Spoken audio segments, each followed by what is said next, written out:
चलो बंद कर देना दरवाजा।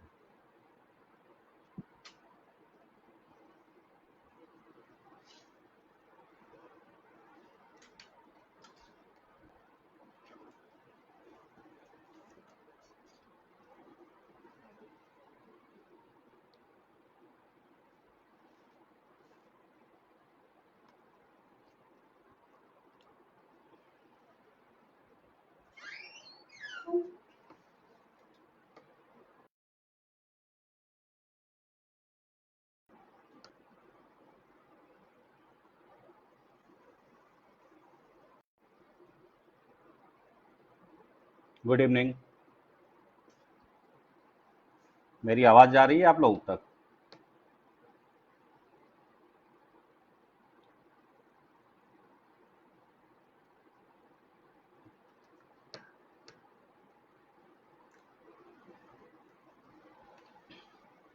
हेलो, मेरी आवाज जा रही है आप लोगों तक?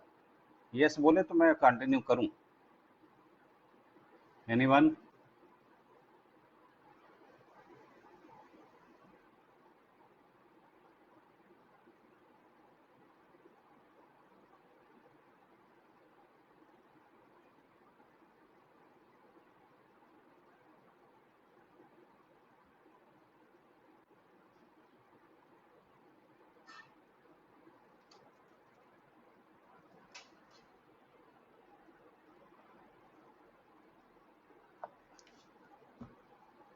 आप लोग मुझे सुन पा रहे हैं? कमेंट अपना दें। यस करें तो मैं स्टार्ट करूं। जैसा कि आप लोगों ने देखा कि कल हम लोग सीआरपीसी पे ओवरऑल वो कर रहे थे। और सभी को नमस्ते जो लोग आ गए हैं। और मेरी आवाज़ जा रही है आप लोग तक? या ठीक है, तो मैं स्टार्ट करता हूँ ना। तो हम लोगों ने कल एक इंट्रोडक्टरी सेशन में सीआरपीसी को समझने की कोशिश की। जैसा कि हम लोग डिस्कस कर रहे थे, सीआरपीसी प्रोसीजर प्रोवाइड करती है। प्रोसीजर प्रोवाइड करती है सबस्टेंटिव लॉ को अचीव करने के लिए।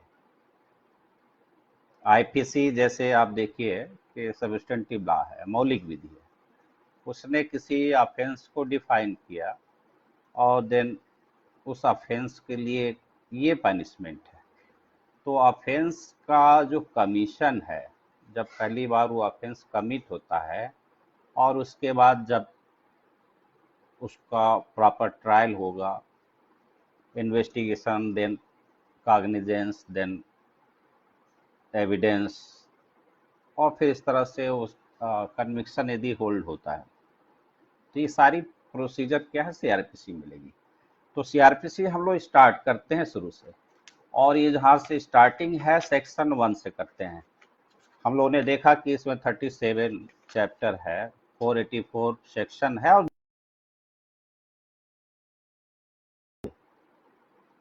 शेड्यूल में कुछ ऐसा नहीं है कि रटना है। फर्स्ट शेड्यूल में 6 कॉलम है, 6 कॉलम को रटना नहीं है। उसको ओवरऑल बीच बीच में देख लेना है कि जैसे हमारी एक उत्सुकता होती है, क्यूरियोसिटी होती है कि क्या है इस। अब पूरा हर बार हमको देखना हो कि मर्डर डिफाइन है सेक्शन 3 में और उसका पनिशमेंट क्या है, डेथ सेंटेंस और लाइफ इम्प्रिजनमेंट है। तो इसी तरह बाकी 323 देखना। हमने शेड्यूल के को खोला। शेड्यूल खोलते ही हमको दिख गया कि हाँ, सेक्शन 504 क्या है, उसका टाइटल क्या है, उसका सेंटेंस या पनिशमेंट कितना है, किसके द्वारा ट्रायबल होगा, उसमें बेल हो सकती है या नहीं हो सकती, बिलेबल है या नॉन बिलेबल है, काग्निजेबल है या नॉन काग्निजेबल है। तो इस तरह से उसको हम जरूर देख लें। और उसका जो फर्स्ट शेड्यूल का सेकेंड पार्ट, अभी हम उस पर आएंगे। तो अभी आज स्टार्ट करते हैं हम लोग इस 1973 की सीआरपीसी से। तो इसमें सबसे पहला जो हम हमारे सामने चीज आती है कि आखिर सीआरपीसी का ऑब्जेक्ट क्या है। तो देखिए, ये पहली लाइन जनरली आदमी ओवर रूल करके जो है ओवर लुक करके आगे बढ़ जाता है। तो इसमें पहली लाइन ये कहती है कि इस एक्ट का पर्पज क्या है, ऑब्जेक्ट क्या है। टू कंसोलिडेट एंड अमेंड, दो वर्ड हमको पकड़ लेना है। To consolidate and amend, CA, C for consolidate और ए फॉर अमेंड। तो कहने का मतलब यह है कि जो क्रिमिनल लॉ से रिलेटेड कोई भी चीज होगी, उन सारी चीजों को, मैंने जैसा कि कल हम लोग डिस्कस कर रहे थे कि इसके पहले एक सीआरपीसी थी 1898 की,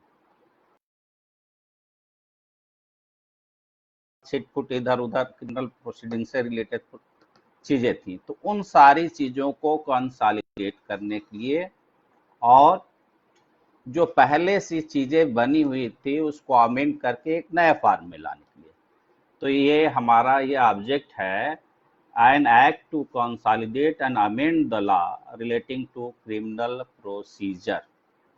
तो आप देखिए कि क्रिमिनल प्रोसीजर को ये सबको बांध देती है, इकट्ठा कर देती है, और पहले की जो चीजें हैं उसको अमेंड करके तो ये समेकित और संशोधित करती है। ये है इसका पर्पज। अब इस ये आपको ऑब्जेक्टिव में क्या चार ऑप्शन देते हैं, उनमें से एक मोस्ट अप्रोप्रिएट को आपको सेलेक्ट करना होता है। अब वो दे दिया कि ए, ऊपर पूछ दिया कि सीआरपीसी का ऑब्जेक्ट है या पर्पज है, तो उसमें आप नंबर वन टू कंसोलिडेट, आगे जो भी सेंटेंस बढ़ाएगा, to amend, consolidate and amend none of this. यदि आपने नहीं पढ़ा है तो आप ठीक कुछ भी कर सकते हैं, गलत भी कर सकते हैं। तो यदि हमने सीए कंसोलिडेट एंड अमेंड को की बना के रख लिया तो हमारे दिमाग में बैठ गया। अब इसी तरह से हम अब आगे बढ़ते हैं। तो देखिए आप, चैप्टर 1 क्या है, प्रिलिमिनरी है, उसका हेडिंग ही है प्रिलिमिनरी, प्रारंभिक। और इसका जो पहला सेक्शन है वो कल भी डिस्कस कर रहे थे हम, तो वो तीन चीजों की बात करता है। शॉर्ट टाइटल, इसका संक्षिप्त नाम क्या होगा। दूसरा, इसका विस्तार कहाँ तक होगा, एक्सटेंशन कहाँ तक होगा। तीसरा, कि कब प्रारंभ, यानी इसका कमेंसमेंट कब होगा। तो तीन चीजें, तो सेक्शन 1 में तीन चीज, तीनों इंपॉर्टेंट है और पूछता है। अब इसका नाम हमने बताया कि आपको इंटरव्यू में ही जा रहे हैं आप देने, पूछ दिया कि अच्छा जो आप क्रिमिनल प्रोसीडिंग जिससे प्रोसीजर रेगुलेट होता है, एग्जिस्टिंग एक्ट का पूरा नाम बताइए। तो जनरली हम कह देंगे क्रिमिनल प्रोसीजर कोड। नो, जब सेक्शन 1 ये कहती है कि इसका नाम दंड प्रक्रिया संहिता 1973 है,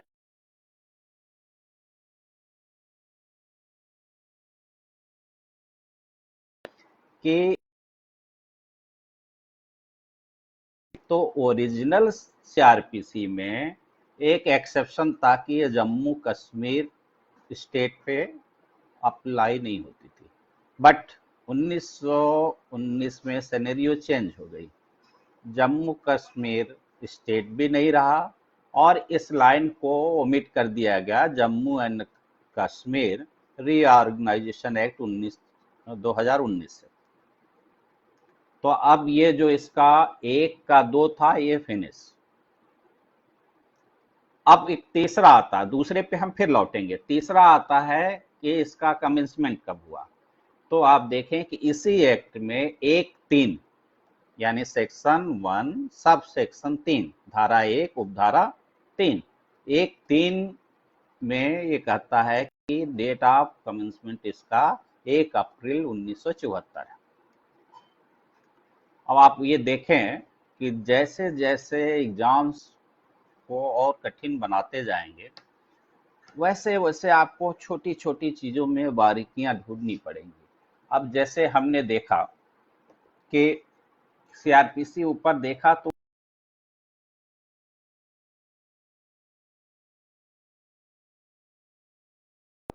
यानी कि इसका मीनिंग क्या है? तो इसका मीनिंग आप देखेंगे कि 1974 में जो भी लेजिस्लेशन पार्लियामेंट ने किया था, जो भी एक्ट बनाया था, जो जितने एक्ट बनाए थे, उस एक्ट में दूसरे नंबर पे सीआरपीसी। अब हमने ध्यान रख लिया, तो इस तरह से हमारे बना रहा। कभी कभी बाई चांस पूछ दिया तो ये भी क्वेश्चन हम जो कठिन से कठिन है, इसलिए कठिन है कि उस पर हम ध्यान नहीं देते, वो पकड़ में आ जाएगी। तो इसी तरह से ये डेट हमको नहीं भूलनी है। जितनी भी आप पीसीजे का एग्जाम दे रहे हैं या आईपीओ दे रहे हैं या कहीं भी दे रहे हैं, जो भी कोडिफाइड लॉ है, तो उसका डेट ऑफ कमेंसमेंट, उसके प्रारंभ होने की तिथि आप एक जगह एक पेज पे नोट करके रख लीजिए, तो बार बार रिवीजन होता रहेगा, नहीं भूलेगा। अब जो टेक्निकल एक क्वेश्चन आता है, आप देखें कि इसमें चैप्टर 8, चैप्टर 10, चैप्टर 11 मेंशन।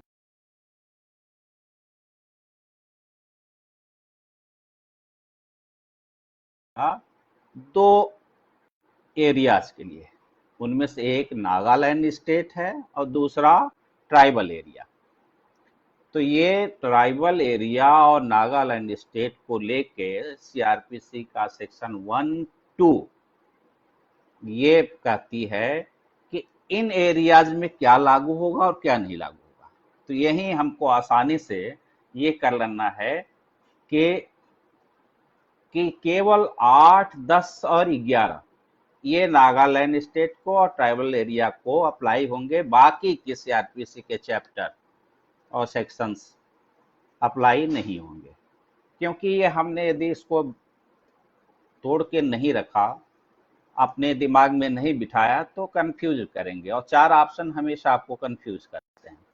तो आपने एक बार आपने बिठा लिया तो आसान होगी, एक नजर पड़ी तो देख लिया, बस चैप्टर भूल रहा है तो देख लिया, 8, 10, 11 है। अब इसे में फिर एक टेक्निकल क्वेश्चन और बनता है कि क्या नागालैंड और ट्राइबल एरिया में होगा? तो इसी में आंसर इसका मिलता है कि नहीं, but state government by notification, अधिसूचना जारी करके इसको अपने एरिया में लागू कर सकती है। तो देखिए, आप इसी सेक्शन 1 में तमाम क्वेश्चंस आपको मिले, अब उसको समझ लेना है दिमाग में और फिर उसको निकलने नहीं देना है। जब भी रिवीजन करें बिल्कुल ये सारे क्वेश्चन क्लिक करें। अब क्या है कि एक फिर क्वेश्चन इसमें और बना कि ट्राइबल एरिया का मीनिंग क्या है। तो जो एक्सप्लेनेशन है वो सेक्शन 1 में जिस ट्राइबल एरिया की बात की गई है वो उसको एक्सप्लेन करता है, और वो एक्सप्लेन करके कहता है कि असम के जो ट्राइबल एरिया है वही इसमें शामिल है, और जो शिलांग का जो एरिया था, लोकल एरिया, वो उसको छोड़ के बाकी, यानी कि जो असम में शिलांग वाले एरिया को छोड़ के बाकी एरिया। तो ये बहुत अभी रिमोट है, बट इतना जान लीजिए कि असम आपके क्वेश्चन बैंक में जो आता है आचार ऑप्शन में, तो आप देखिए कि यहाँ पे मतलब असम के ट्राइबल एरिया से है, बाकी जगह से नहीं। तो इस तरह से हम सेक्शन 1 पे सेक्शन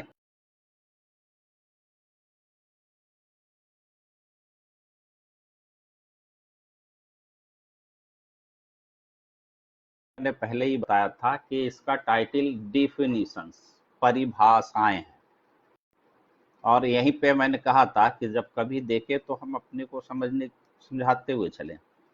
मैंने बताया आईपीसी में आप जहां शुरू करते हैं, आप देखिए कि सेक्शन 6 से वहां पे साधारण स्पष्टीकरण, जनरल एक्सप्लेनेशन से रिलेटेड आती है सब सेक्शन, और 53 ये तक जाती है आईपीसी में।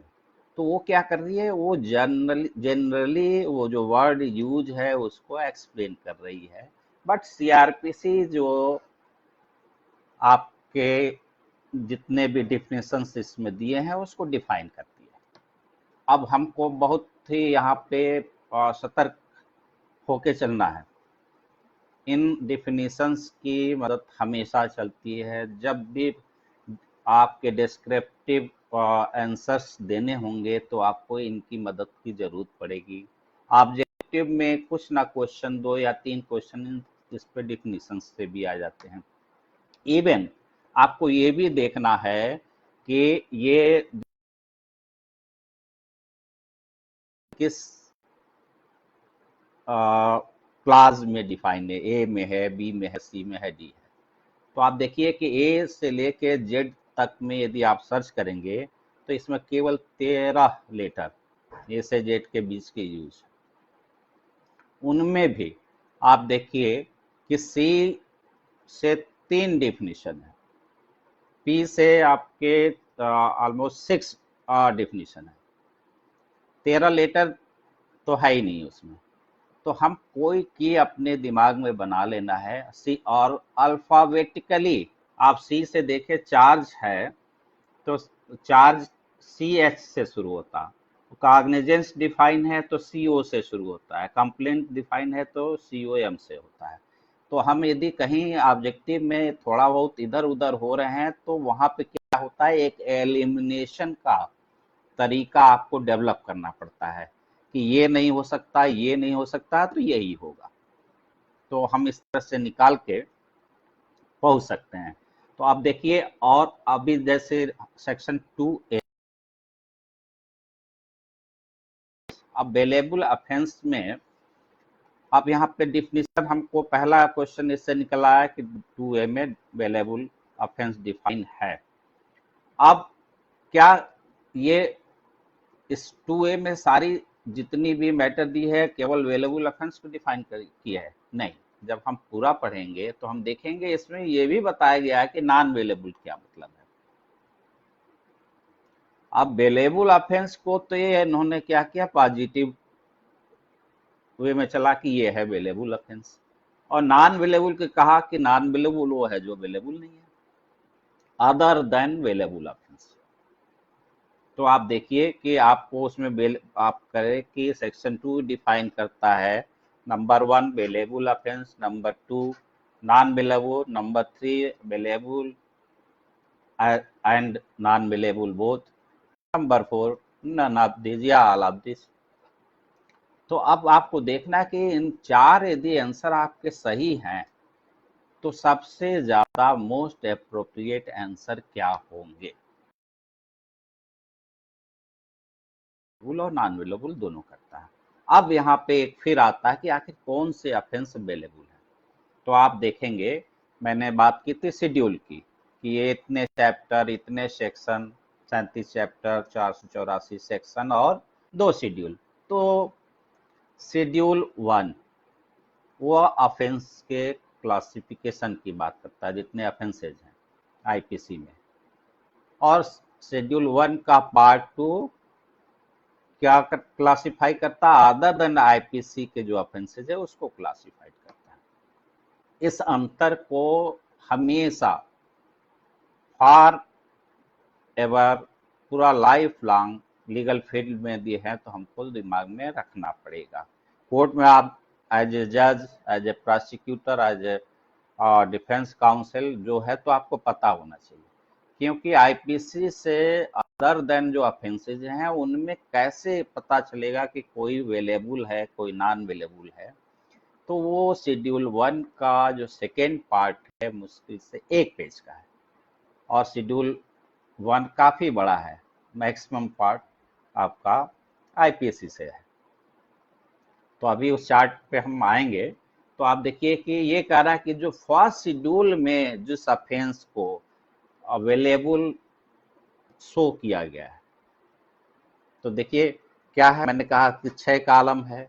आप यदि डायरेक्ट खोलें शेड्यूल तो देखें 6 कॉलम है, उसमें एक कॉलम ये भी है कि ये अवेलेबल है या नॉन अवेलेबल है। तो वहां से फर्स्ट शेड्यूल से निकल गया, जैसा आपने देखा कि हाँ यस ये अवेलेबल है तो as a matter of right इसको बेल पाने का अधिकार है, दो बेल ग्रांट। तो अब ये इससे और आगे बढ़ते हैं, फिर ये कहता है यदि यदि कोई एग्जिस्टिंग लॉ है उस समय और वो प्रैक्टिस में है और उसमें उसको अवेलेबल बनाया गया है, तब भी वो अवेलेबल ऑफेंस होगी। यानी कि सेक्शन 2A केवल शेड्यूल फर्स्ट तक ही कन्फाइंड नहीं है, वो कहता और कोई एग्जिस्टिंग लॉ है तो उसमें। तो ये किसकी बात कर रहा है? आप देखिए फर्स्ट शेड्यूल में आईपीसी के ऑफेंसेस को अवेलेबल नॉन अवेलेबल बता दिया गया। फर्स्ट शेड्यूल के सेकेंड पार्ट में बता दिया गया कि 7 साल और उससे ऊपर 7 years and more than 7 years जो भी पनिशमेंट वो नॉन अवेलेबल होगा, वो काग्निजेबल होगा और उसका ट्रायल सेशन कोर्ट में होगा। फिर आता है कि 3 years and more, 3 years and more up to 7 years, ये भी क्या होगा? ये भी नॉन अवेलेबल होगा और फर्स्ट क्लास मजिस्ट्रेट के द्वारा इसका ट्रायल होगा। थर्ड कहता है कि यदि केवल फाइन से है या अप टू 3 years है, नॉट मोर देन 3 years, तो उस कंडीशन में क्या होगा? वो अवेलेबल हो जाएगा, अवेलेबल हो जाएगा और any magistrate, tribal by any magistrate. तो इसलिए ये क्या है कि एग्जिस्टिंग लॉ जो भी हो, तो ये तो अभी फर्स्ट शेड्यूल में है। अब इससे बाहर भी कोई चीज हो सकती है, हो सकती है। जैसे यहाँ तो एक जनरल आया कि आईपीसी से रिलेटेड नहीं है, दूसरे है स्पेशल लॉ से रिलेटेड है, लोकल लॉ से रिलेटेड है, तो उसमें हम ये क्राइटेरिया अप्लाई करेंगे। लेकिन मान लीजिए आपका पॉक्सो एक्ट है, वो एक प्रोसीजर फॉलो करता है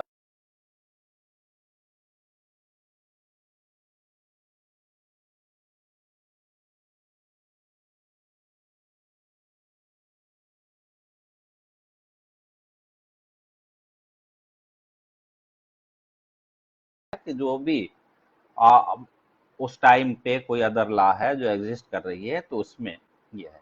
अब इस डिफिनीशन का सेकेंड पार्ट जो सबसे पिछला हिस्सा है वो कहता है कि नॉन अवेलेबल ऑफेंस क्या है, अजमानती अपराध क्या है।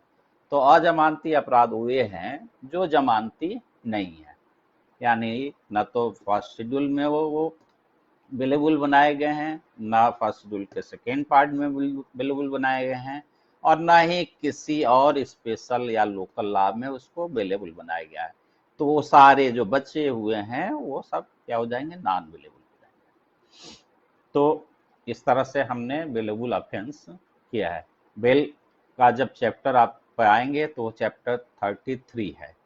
कुछ चैप्टर इम्पॉर्टेंट है, उनका भी आपको दिमाग में रखना पड़ेगा कि किस चैप्टर में क्या है। तो ये हो गया। अब चार्ज हमने देखा सेक्शन 2B में चार्ज को डिफाइन किया गया। अब चार्ज को बेसिकली डिफाइन करता नहीं, बट है तो डिफिनीशन क्लाज में, और वो डिफिनीशन क्लाज में है तो क्या है? वो सिर्फ ये कहता है चार्ज का मतलब ये है कि चार्ज में यदि एक से अधिक हेड है तो सब के सब चार्ज है। क्या मतलब निकला इसका?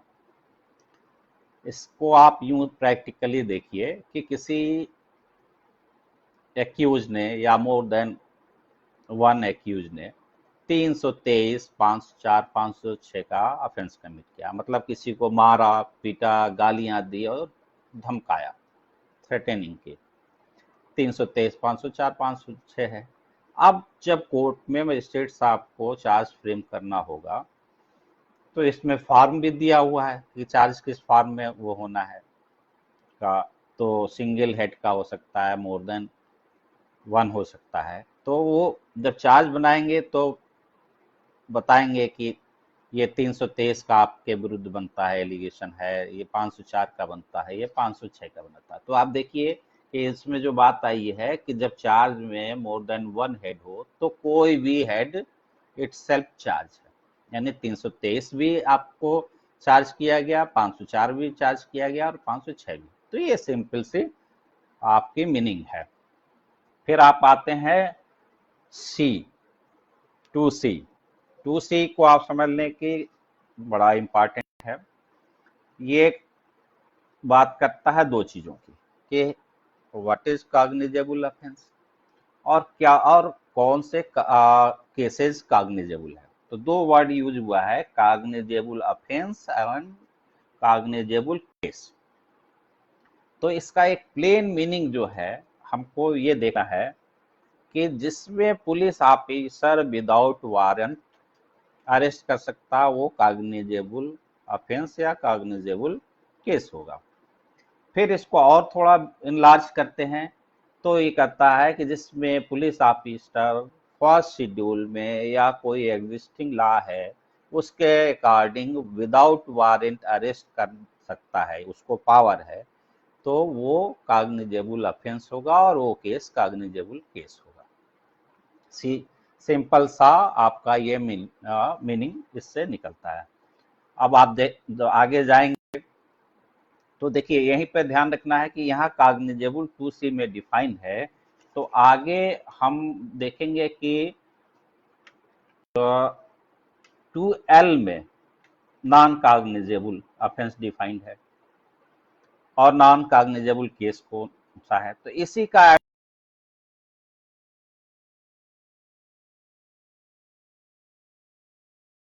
तो वो मामला आपका नॉन कॉग्निजेबल। अब कॉग्निजेबल होने और नॉन कॉग्निजेबल होने से जो सबसे बड़ा फर्क समझ में आया, देखिए कॉग्निजेबल ऑफेंस है तो उस कंडीशन में जो थाने का प्रिजाइडिंग ऑफिसर यानी जो एसओ होता है या जो इंचार्ज एसओ होता है, उसकी स्टेट्यूरी कानूनी लाइबिलिटी है कि यदि उसके सामने कोई आदमी आता है और बताता है कि कोई हैपनिंग है उसमें और उस वो कॉग्निजेबल ऑफेंस के कैटेगरी में आता है, तो वहाँ 154 में फिर उनको एफआईआर लिखना पड़ेगा। जो आता है बताने के लिए, जो सूचना देता है, बेसिकली वो इन्फॉर्म करता है, उस इंफॉर्मेशन का फैक्ट ऐसा है जो किसी कॉग्निजेबल ऑफेंस को बनाता है, तो उस कंडीशन में 154 में एसओ बाउंड है कि उसको रजिस्टर।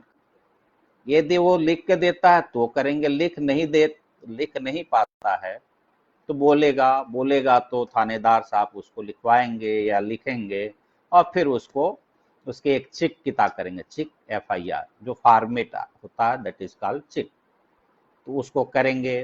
वो आगे आप पढ़ेंगे 3 कापियों में बनती है, ओरिजिनल कोर्ट में जाती है, तो ये कॉग्निजेबल ऑफेंस। अब वहां पे कॉग्निजेबल ऑफेंस होने की वजह से एफआईआर इनकी ड्यूटी है रजिस्टर करें, और यदि नहीं पूरा करते हैं तो फिर सीआरपीसी और भी अल्टरनेटिव जो है उसके रेमेडी आपको बताता चलता है कि आप ये से एग्रीव्ड हैं तो आप एसपी को मिलिए और उसको इन्फॉर्म करिए, वो भी नहीं सुनता है तो फिर कोर्ट में आइए, 156(3) में आप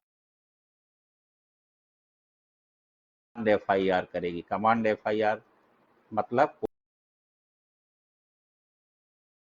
रजिस्टर करिए, पंजीकृत करिए और इन्वेस्टिगेशन करिए, तो कॉग्निजेबल ऑफेंस।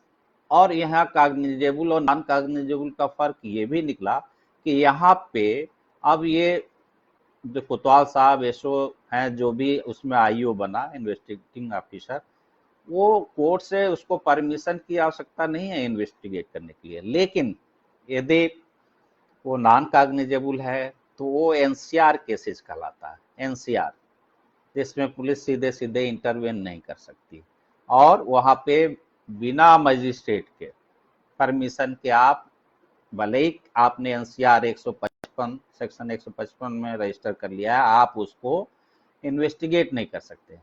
अब इन्वेस्टिगेट कैसे होगा, तो उसी में प्रोसीजर आप देखेंगे कि या तो जो इन्फॉर्मेंट है जिसको हम वादी कहते हैं, कंप्लेनेंट कहते हैं, वो जाएगा कोर्ट से परमिशन लाएगा या थाने का थानेदार कोर्ट में रखेंगे और फिर 155 में उसकी परमिशन लेके उसका इन्वेस्टिगेट करेंगे। अब ये नॉन कॉग्निजेबल होने से ये हुआ। आप आगे देखेंगे कॉग्निजेबल होने के वजह से अरेस्ट भी किया जा सकता है, सेक्शन 41 जब डिटेल में आएंगे तो हम देखेंगे। तो इस तरह से आप कॉग्निजेबल और नॉन कॉग्निजेबल वही केस कोई ऑफेंस है या नहीं है, इसको सबसे पहले कैसे हम ढूंढेंगे, उसी शेड्यूल फर्स्ट में। आईपीसी से रिलेटेड है तो उसमें दिया हुआ है कॉलम में ही। आईपीसी अदर देन आईपीसी है तो शेड्यूल 1 का सेकेंड जो पार्ट है उसमें ढूंढेंगे। इन या फिर किसी स्पेशल लॉ से रिलेटेड है तो स्पेशल लॉ में कोई एक्ट है, इनएक्टमेंट है, तो उससे हम ढूंढेंगे, तो उसमें प्रोविजन होगा। तो देखते हैं इस तरह से 2C। फिर एक नेक्स्ट काफी इंपॉर्टेंट डिफिनीशन है कंप्लेंट, परिवाद। परिवाद या अब बी और सी से आगे हम बढ़े।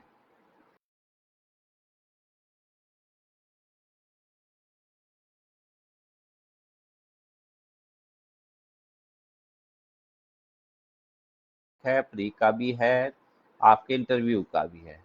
यहाँ पे टेक्निकलिटी किस चीज से आती है, इसके एक्सप्लेनेशन से आती है। और ऊपर का जो मेन बॉडी है उसमें है पुलिस रिपोर्ट और कंप्लेंट को लेके दोनों के बीच में डिफरेंस है, उस डिफरेंस को हमको यहाँ समझ लेना है, ये आगे बहुत ही काम आएगा। पहले तो ये देखना है कि कंप्लेंट क्या है। तो कंप्लेंट कंप्लेंट क्या है, एक तरह की शिकायत है। हम देखते हैं कि स्कूल में पढ़ते समय किसी बच्चे ने शरारत कर दी तो हम क्या करते हैं, हम जाते हैं अपने जो टीचर, क्लास टीचर है, उससे कंप्लेन करते हैं, शिकायत करते हैं कि देखिए सर इसने ये बदमाशी की है। तो क्यों शिकायत करते हैं, क्योंकि हमको मास्टर साहब से ये उम्मीद होती है कि उस लड़के के खिलाफ कोई एक्शन लेंगे। तो इसीलिए ये भी क्या कह रहा है, कंप्लेंट मीन्स एनी एलिगेशन, यानी एलिगेशन क्या, यही वो शिकायत जो मास्टर साहब हुआ, made orally or in writing, वो आप चाहे लिख के दे दें या वैसे ही मौखिक रूप से। बहुत ज्यादा लड़का गुस्सा वाला है तो जाके दे देता है प्रिंसिपल को एक बकायदा लिखा पढ़ी में। ये कंप्लेंट, जिस कंप्लेंट सीआरपीसी में जो बात की जा रही है वो कंप्लेंट का रिलेशन किससे है, मजिस्ट्रेट से। वहाँ हेडमास्टर और स्कूल टीचर हैं, यहाँ पे सेक्शन 2D में कंप्लेंट क्या है, मजिस्ट्रेट से। और ये मजिस्ट्रेट से ओरल भी हो सकता है, रिटन हो सकता है। और इसमें एक प्रेयर छुपी रहती है कि साहब चाहे नून, या हम जानते हैं या नहीं, हमारा पर्स लेके भाग गया, मुंह पे बांधा हुआ है रुमाल, हमें नहीं पता, लेकिन हम चले आए हैं कोर्ट में केस करने के लिए। तो अब ये कह रहा है कि चाहे वो नून हो या अननून, बस वो बताए कि साहब उसने कोई ऑफेंस किया है। तो इसमें एक तरह से एक डिजायर होती है कि हम हमारे साथ जस्टिस करे। तो जब इंग्रेडिएंट को तोड़ेंगे कि एक एलिगेशन होना चाहिए, एक अभिकथन होना चाहिए, वो चाहे दूसरा वो मौखिक भी हो सकता है, लिखित भी हो सकता है। तीसरा कि उसमें परिवादी कंप्लेनेंट यह याचना करता है कि उसके साथ कोई ऑफेंस हुआ है। उस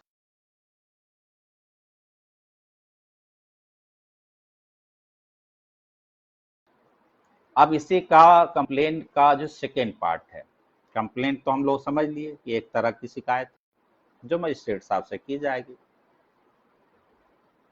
हम मौखिक भी कर सकते हैं, लिखित भी कर सकते हैं। लेकिन ये जो पुलिस जो इन्वेस्टिगेशन की, चाहे 154 की एफआईआर पे, चाहे 155 की एनसीआर, अब उसमें आप जब आएंगे, इसी में पुलिस रिपोर्ट डिफाइंड है। तो वो जो 173(2) में रिपोर्ट जाती है, पुलिस रिपोर्ट कहलाती है। वो पुलिस रिपोर्ट कहता है ये 2D लास्ट इसका जो है, जो सेंटेंस है कि but does not include A police report, किंतु इसके अंतर्गत पुलिस रिपोर्ट नहीं है। साफ साफ पुलिस रिपोर्ट को बाहर कर दिया। फिर यहाँ पे लगा कि नहीं,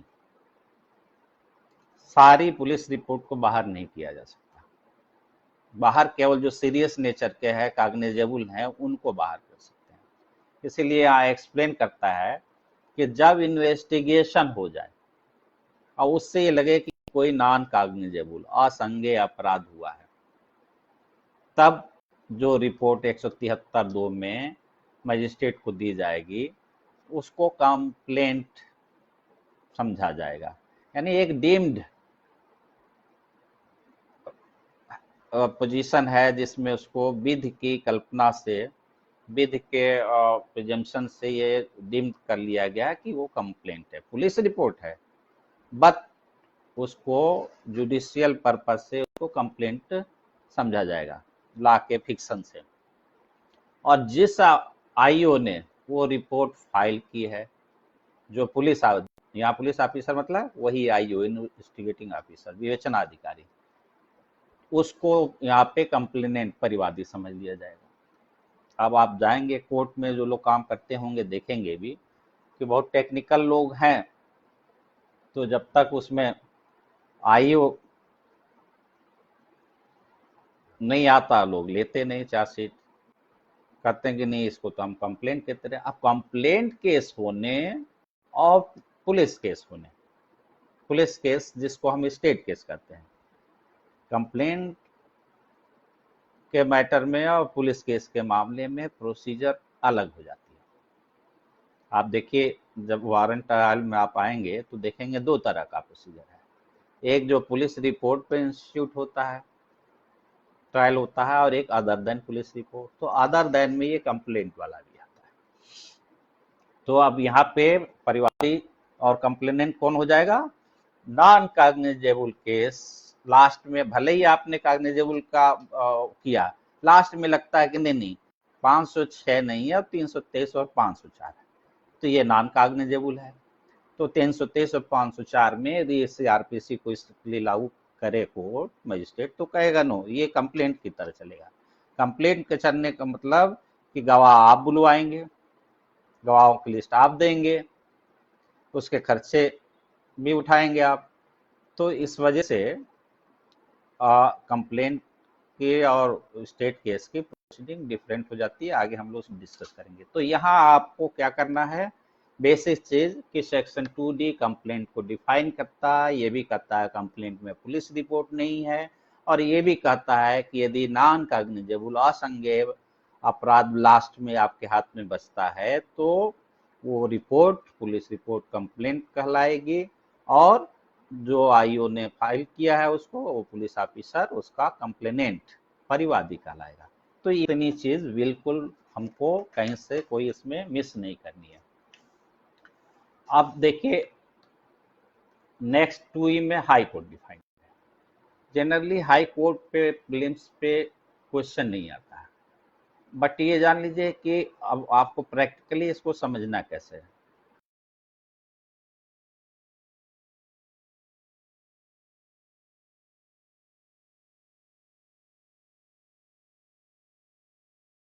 उस टेरिटोरियल एरिया में ही हाई कोर्ट सिट कर रही हो, चंडीगढ़ है तो कहो हाई कोर्ट वहां पे जो है, जो पंजाब भी देख रही है, हरियाणा भी देख रही है, और चंडीगढ़ यूनियन टेरिटरी उसको भी देख रही है। यानी एक हाई कोर्ट में एक स्टेट में है, उसको बगल वाले यूनियन टेरिटरी पे भी उसको बढ़ाया जा सकता है, लेकिन होगा सबका हाई कोर्ट। तो ये, तो इसीलिए हाई कोर्ट का रेफरेंस स्टेट से जुड़ा हुआ है। और आप जब इसमें पढ़ें तो कोई बहुत तो उसमें ये नहीं है, इसको एक जनरल स्टडी कर लिए। फिर आता है नेक्स्ट डिफिनीशन, इंडिया। तो यहाँ इंडिया का एक टेक्निकल मीनिंग दिया गया है कि इंडिया वही है जहाँ पे आपकी सीआरपीसी एप्लीकेबल है। और इस मीनिंग क्या है कि मान लीजिए कि नागालैंड एरिया पे सीआरपीसी नहीं एप्लीकेबल है,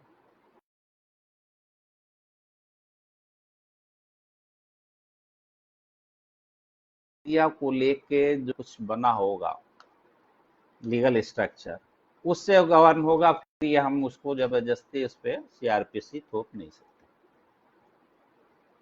ट्राइबल एरिया के लिए एक दूसरा में तरीका हो सकता है। तो इसलिए जैसे जम्मू कश्मीर था, अब वहां ना तो आईपीसी लागू होती थी ना सीआरपीसी, लेकिन आपके 2019 के एक्ट के द्वारा अब से सिनेरियो चेंज हो गई।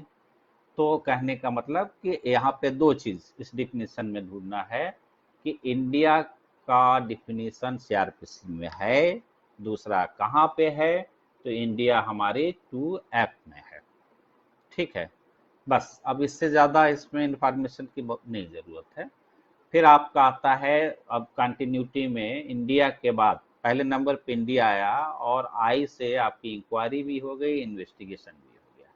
आई में भी आपको तीन मिले डिफिनीशन। तो आपकी इंक्वायरी होगी। कल भी मैंने बात की थी कि इंक्वायरी और ट्रायल ये मजिस्ट्रेट या जज के द्वारा होता है, क्योंकि इसका नेचर जुडिशियल होता है। इन्वेस्टिगेशन पुलिस ऑफिसर या अदर के द्वारा होता, नॉट बाई मजिस्ट्रेट। ठीक है, तो अब इन्वेस्टिगेशन की डिफिनीशन अभी इसी में हम देखेंगे। तो इंक्वायरी का प्लेन मीनिंग है कि जहाँ पे ये मजिस्ट्रेट या कोर्ट के द्वारा इस सीआरपीसी के तहत जो की जाती है, वो यहाँ पे सीआरपीसी में जहाँ कहीं भी इंक्वायरी वर्ड आएगा उसका ये मीनिंग होगा। फिर इसी तरह से आते हैं इन्वेस्टिगेशन। तो इन्वेस्टिगेशन आपका 2H में है। देखिए ये सारे जो क्लाजेज हैं आपको याद रखने किसमें, 2H में आपका ये है इन्वेस्टिगेशन डिफाइन है, और इंक्वायरी 2G में है। तो अब कुछ ना कुछ करिए, जैसे मान लीजिए हिंदी में कर रहे हैं अन्वेषण और ज में दिया है तो अज, अज मिला लिया आज। तो एक कुछ की पॉइंट अपने बना के इसको याद करिए, कोशिश करिए, जो भी आप बना सकते हैं।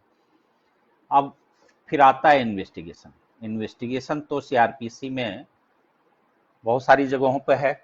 तो आ, तो लोगों को अच्छा लग रहा है, चलिए बहुत अच्छी बात है। कमेंट में मैं देख रहा हूँ। देखिए मेरी कोशिश ये है कि सिस्टमेटिक ढंग से देखिए।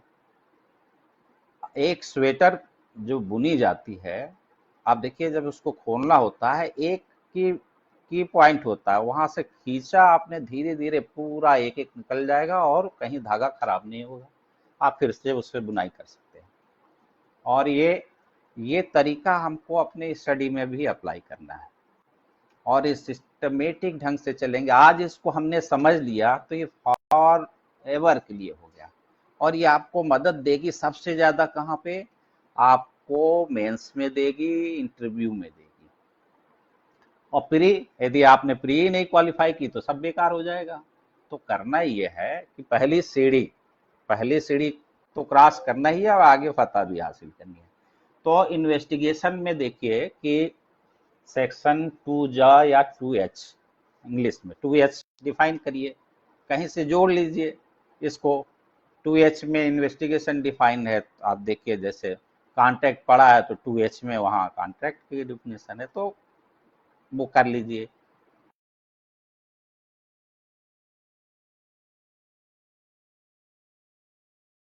72 को लागू हुआ, तो रिलेट करना सीखिए। ज्यादा से ज्यादा चीजें आपको कहीं पे आप आइकॉन फोल्डर फाइल जैसे बनते हैं, उसी तरह से चीजों को वो करना, कंसोलिडेट करना है। अभी हम लोग ने क्या देखा, ऑब्जेक्ट कंसोलिडेट एंड अमेंड, तो पकड़े रहना है, छोड़ना नहीं है उसको। तो अब यह है सेक्शन 2H में अन्वेषण, इन्वेस्टिगेशन डिफाइंड है। तो ये क्या करता है कि इन्वेस्टिगेशन कौन कर सकता है, प्री का क्वेश्चन, पुलिस, आप केवल दे दिया पुलिस ऑफिसर और अदर देन पुलिस ऑफिस, तीसरा पुलिस ऑफिसर एंड मजिस्ट्रेट, चौथा पुलिस ऑफिसर और any person who is not a magistrate. ठीक है, तो अब क्या है कि आपको ढूंढना है। तो इसमें ध्यान रखना है कि केवल इन्वेस्टिगेशन पुलिस ऑफिसर द्वारा ही नहीं हो सकता। पुलिस ऑफिसर तो करेगा ही, बट ये ऐसा आदमी भी कर सकता है जो मजिस्ट्रेट नहीं है, और जिसको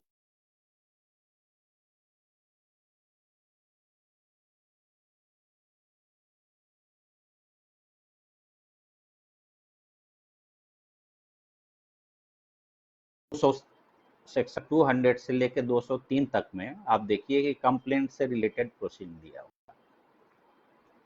तो कंप्लेंट मिलती है, अब मजिस्ट्रेट साहब कोई ऐसा तो नहीं है कि ऑलमाइटी है, सब कुछ उनको पता है।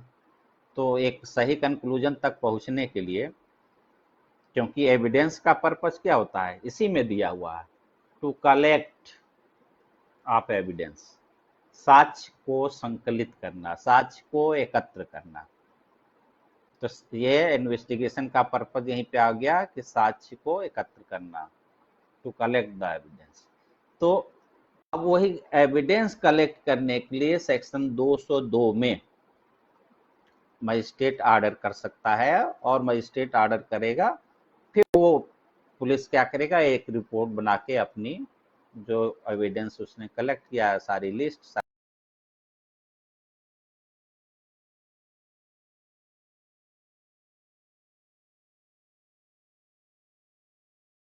नायब तहसीलदार को डिफ्यूज कर दिया कि रेवेन्यू से रिलेटेड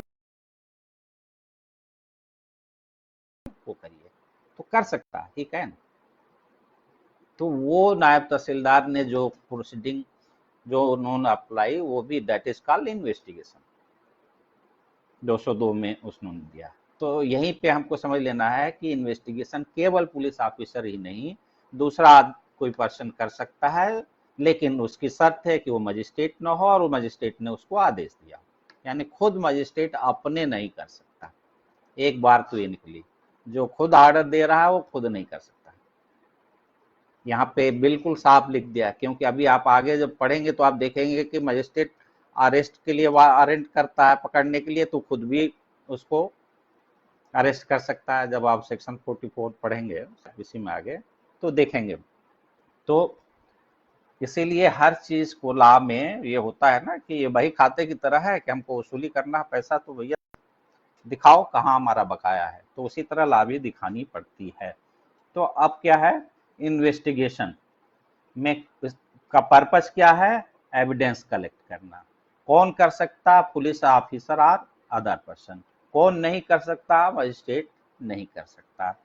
अदर पर्सन कब कर सकता है, जब मजिस्ट्रेट उसको उस तरह का पावर दे।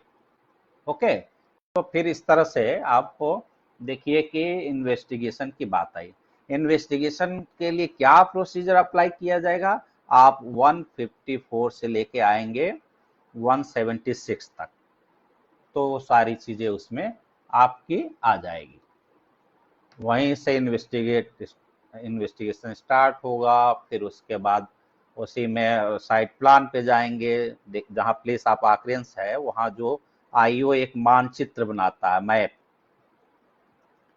और कोई एग्रीव्ड पर्सन होता है या कोई उससे एक्विंटेड जो परिचित कोई व्यक्ति होता है, वो बताता है कि साहब वो जगह है, तो उसका नाम लिखा जाता है, और उसको कहा जाता है टेक्निकल वर्ड में उसकी निशानदेही पे, वादी की निशानदेही पे, गवाह की निशानदेही पे, तो वो साइट प्लान बनाता है। फिर उसका स्टेटमेंट लेता, तो वो स्टेटमेंट कहलाती है 161 का स्टेटमेंट, ठीक है। अब ये कलम बयान बॉडी रिकॉर्ड होता है, वो कलमबंद बयान कहलाता है। तो एक फिर आप 162 में, मतलब हम आगे भी चर्चा करेंगे, तो इन्वेस्टिगेशन से रिलेटेड आपको सीआरपीसी में बहुत सारे प्रोविजंस मिलेंगे। अब आता है कि आगे बढ़ते हैं, 2H के बाद 2I आता है, जुडिशियल प्रोसीडिंग। तो जुडिशियल प्रोसीडिंग को जानना बड़ा जरूरी है कि आखिर कोई भी प्रोसीडिंग जुडिशियल कब कही जाती है। तब कही जाती है जब ऑन ओथ वैलिड फॉर्म में एविडेंस जो है लिया जाता है। जैसे कोर्ट में विटनेस जाता है, तो कोर्ट में वो कहता है कि मैं भगवान की शपथ लेता हूँ, मैं गीता की शपथ लेता हूँ, मैं अपने शुद्ध अंतःकरण से शपथ लेता हूँ। तो और उसके बाद वो अपना पूछा जाता है, स्टेटमेंट देता है।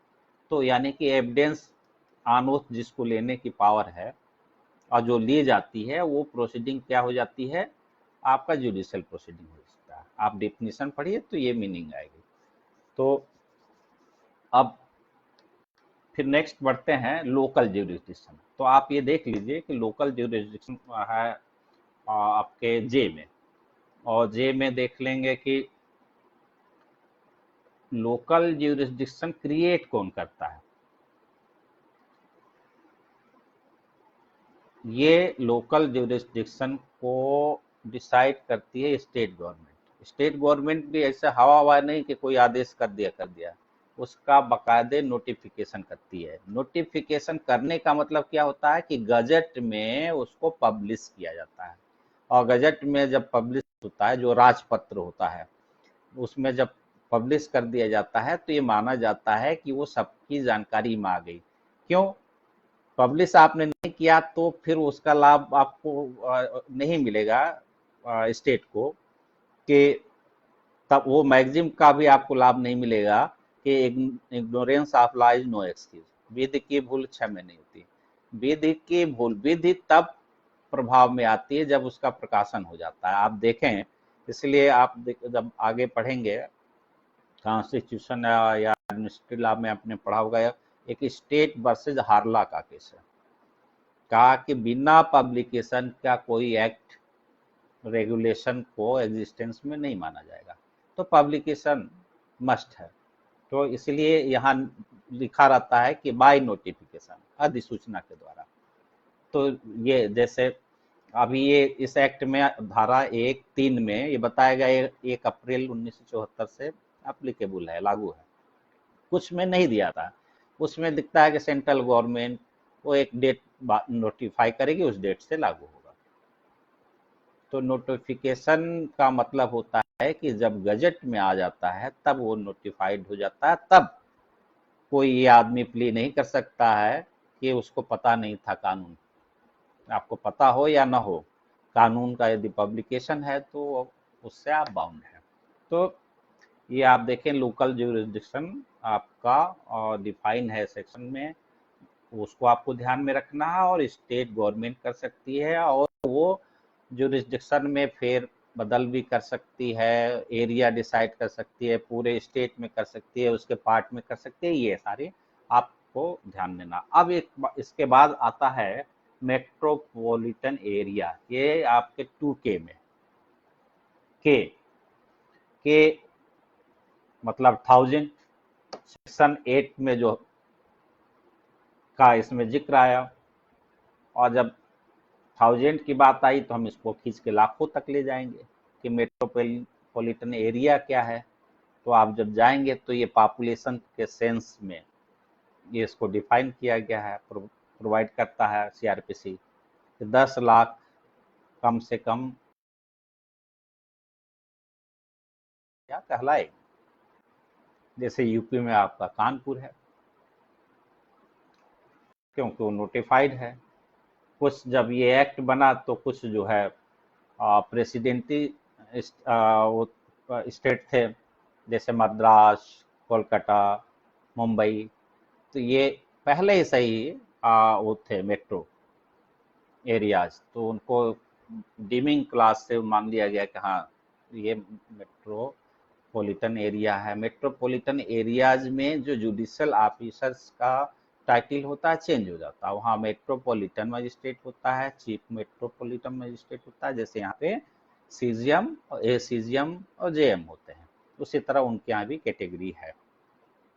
तो आपको ये केवल करता है कि इसका जो मेट्रोपॉलिटन एरिया है उसका मतलब है पॉलिटन डिक्लेयर किया गया। तो वहां पे देखने वाली चीज है कि कौन से एरिया को है, वही 10 लाख आपको ध्यान रखना है। 10 लाख से कम हुआ तो फिर वो स्टेटस अपना खो सकता है, लेकिन कम हो गया और उसके पहले यदि कुछ कानून बना हुआ था, लागू था, तो चलता रहेगा। जैसे कोई ऑर्डिनेंस जारी होता है, वो उसका एक टाइम है, सर्टेन टाइम है, उसके बाद वो खत्म। तो सर्टेन टाइम के बाद खत्म, तो क्या उस समय का कानून नहीं था? कानून तो हमेशा रहता है। तो उस समय ऑर्डिनेंस से जो कानून था वही लागू रहेगी, चल, और उसके हिसाब से केस वो होगा। तो अभी ज्यादा डिटेल में न जा। अब फिर मैंने ये आते हैं हम लोग कि देखिए नोटिफिकेशन नहीं, मेट्रोपॉलिटन के बाद आते हैं नॉन कॉग्निजेबल ऑफेंस। इस पर हम लोग चर्चा कर चुके हैं, सेक्शन 2L में है। अब आते हैं ये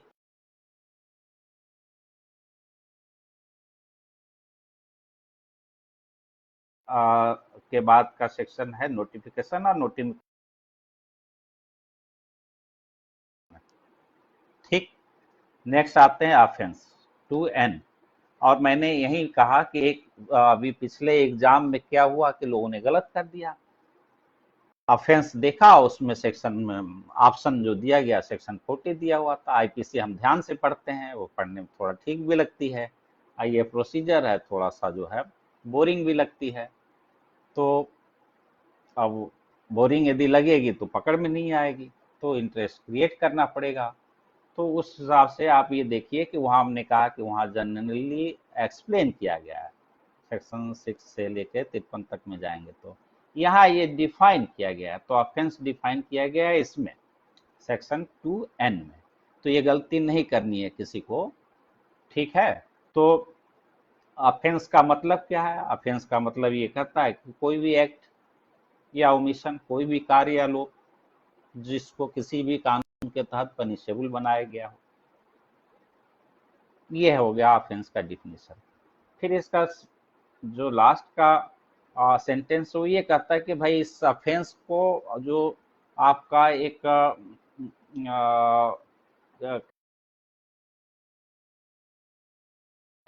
71 उसमें धारा 20 में कंप्लेंट परिवाद दाखिल करने का प्रोविजन है।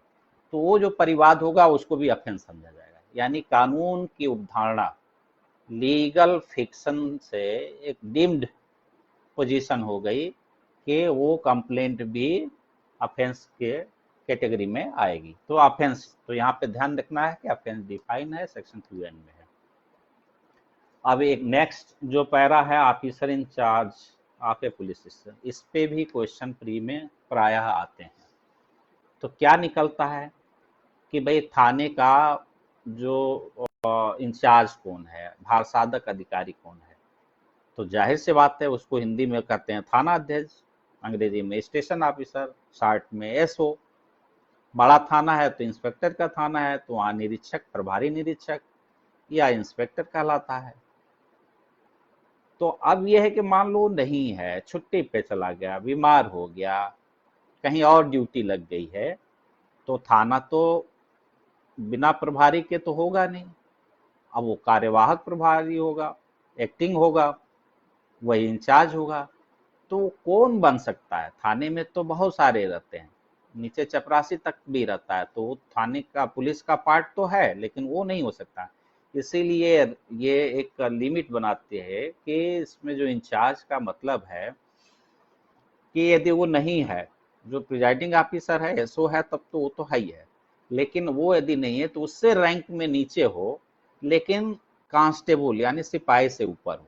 हेड कांस्टेबल इंचार्ज हो सकता है थाने का, कांस्टेबल नहीं हो सकता, ठीक है ना। तो यहाँ पे ध्यान रखना है कांस्टेबल और हेड कांस्टेबल को फर्क हो।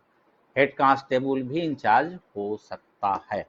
ये आपका एक प्री का क्वेश्चन है जो पूछे भी गए हैं, तो आपको ध्यान में रखना है।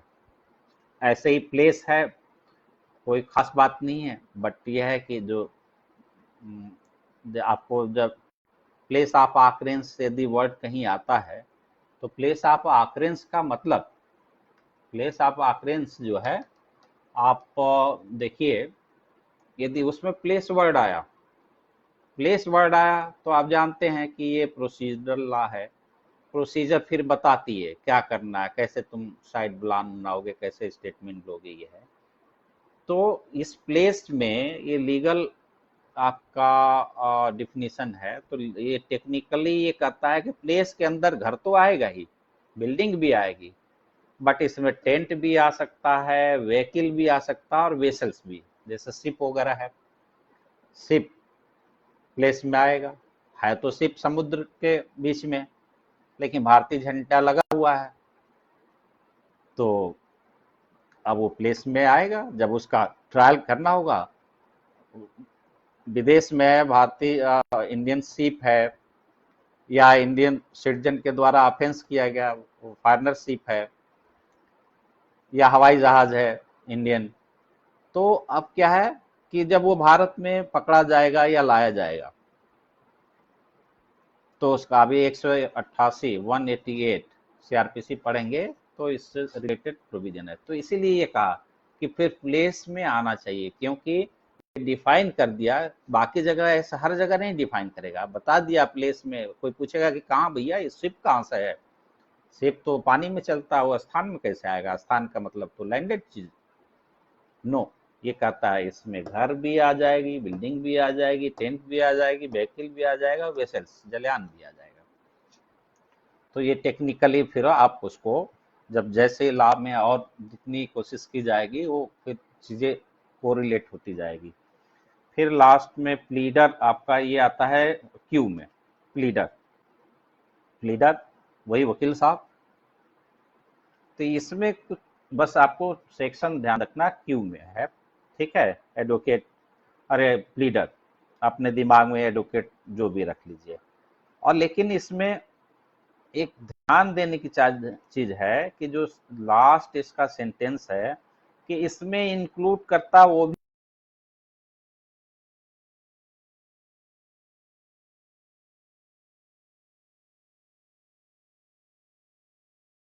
Person appointed with the permission of the court to act in such proceeding.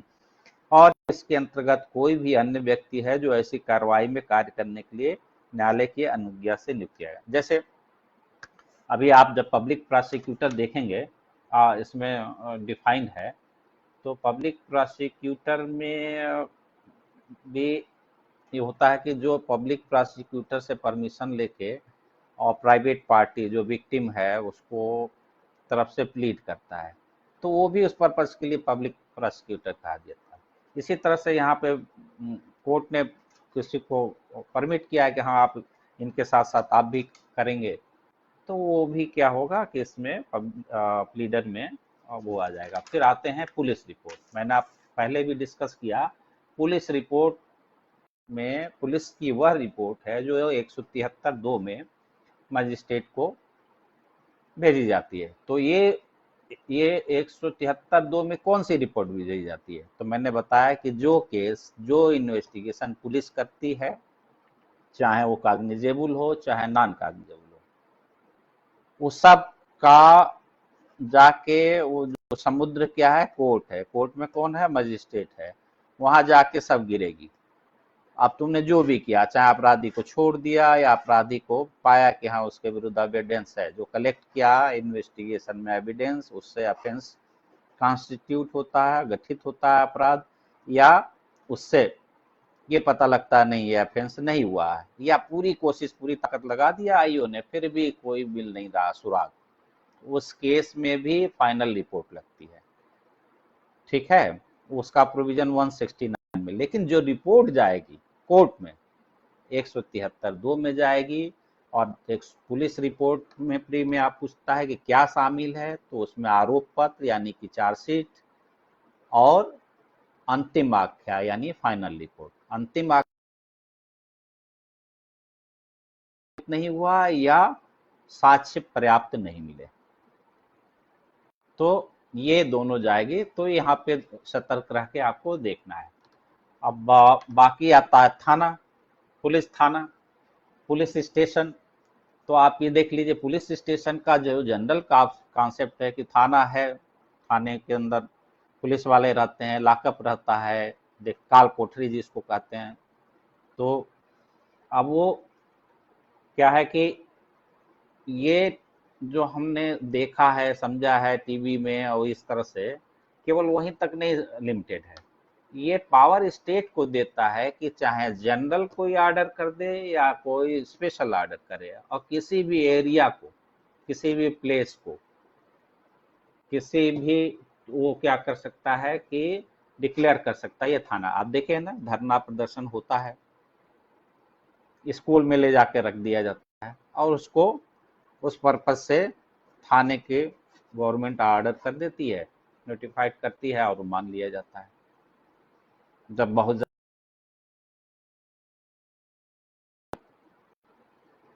तो आप देखिए कि पूरे प्रदेश को भी एक थाना बनाया जा सकता है, जैसे एटीएस के मैटर है। अब एटीएस के लिए एक थाना है लखनऊ में, विभूति खंड में, लेकिन अब कहीं भी ऑफेंस होगा तो लोकल ज्यूरिसडिक्शन वो अनलॉफुल एक्टिविटीज के पर्पज से क्या हो गया कि थाना यहाँ पे हो गया, पूरा प्रदेश ही एक यूनिट हो गया। नहीं तो अलग अलग डिस्ट्रिक्ट पुलिस पुलिस डिस्ट्रिक्ट हैं, एडमिनिस्ट्रेटिव डिस्ट्रिक्ट हैं। तो अब आप आगे बढ़ते हैं, तो कहने का मतलब कि ये कहता है कि police station means any post or place declare generally और specially by the state government to be a police station and includes any local area specified by the state government in behalf. तो आपको क्या ध्यान देना है है कि police station के लिए कोई एकदम स्पेसिफाइड एरिया हो, चारों तरफ से चारदीवारी हो। कौन थाना बना सकता है? राज्य सरकार बनाएगी, स्टेट गवर्नमेंट बनाएगी। किसी भी जगह को, किसी एरिया को, खुली जगह को तंबू लगा के भी वो थाना घोषित कर सकती है। तो यहाँ पे आपको इस तरह से करके आप वो देख लीजिए। तो अब आप ये देखिए, फिर आते हैं प्रिस्क्राइब्ड। प्रिस्क्राइब्ड भी वर्ड यहाँ पर क्या जरूरत पड़ गई, क्या मतलब था इसको यहाँ डिफाइन करने का? तो ये कहता प्रिस्क्राइब्ड वर्ड आते हैं जगह जगह कि जैसा कि इस कोड द्वारा, इस संहिता के द्वारा बनाया गया है। तो विहित, विहित शब्द, विहित या प्रिस्क्राइब्ड को इसीलिए यहाँ पे डिफाइन कर दिया गया। फिर एक नेक्स्ट इंपॉर्टेंट आता है पब्लिक प्रोसिक्यूटर, सेक्शन 2U में। तो पब्लिक प्रोसिक्यूटर का आप देखेंगे एक सेपरेट सेक्शन है, सेक्शन 24, और उसी का नेक्स्ट सेक्शन क्या, असिस्टेंट पब्लिक प्रोसिक्यूटर का आता है। तो कंफ्यूजन नहीं रखना है, पब्लिक प्रोसिक्यूटर और special public prosecutor, additional public prosecutor. आप जब 24 में जाएंगे 3 वर्ड पकड़ लीजिएगा, public prosecutor, additional public prosecutor और स्पेशल पब्लिक प्रोसिक्यूटर। ये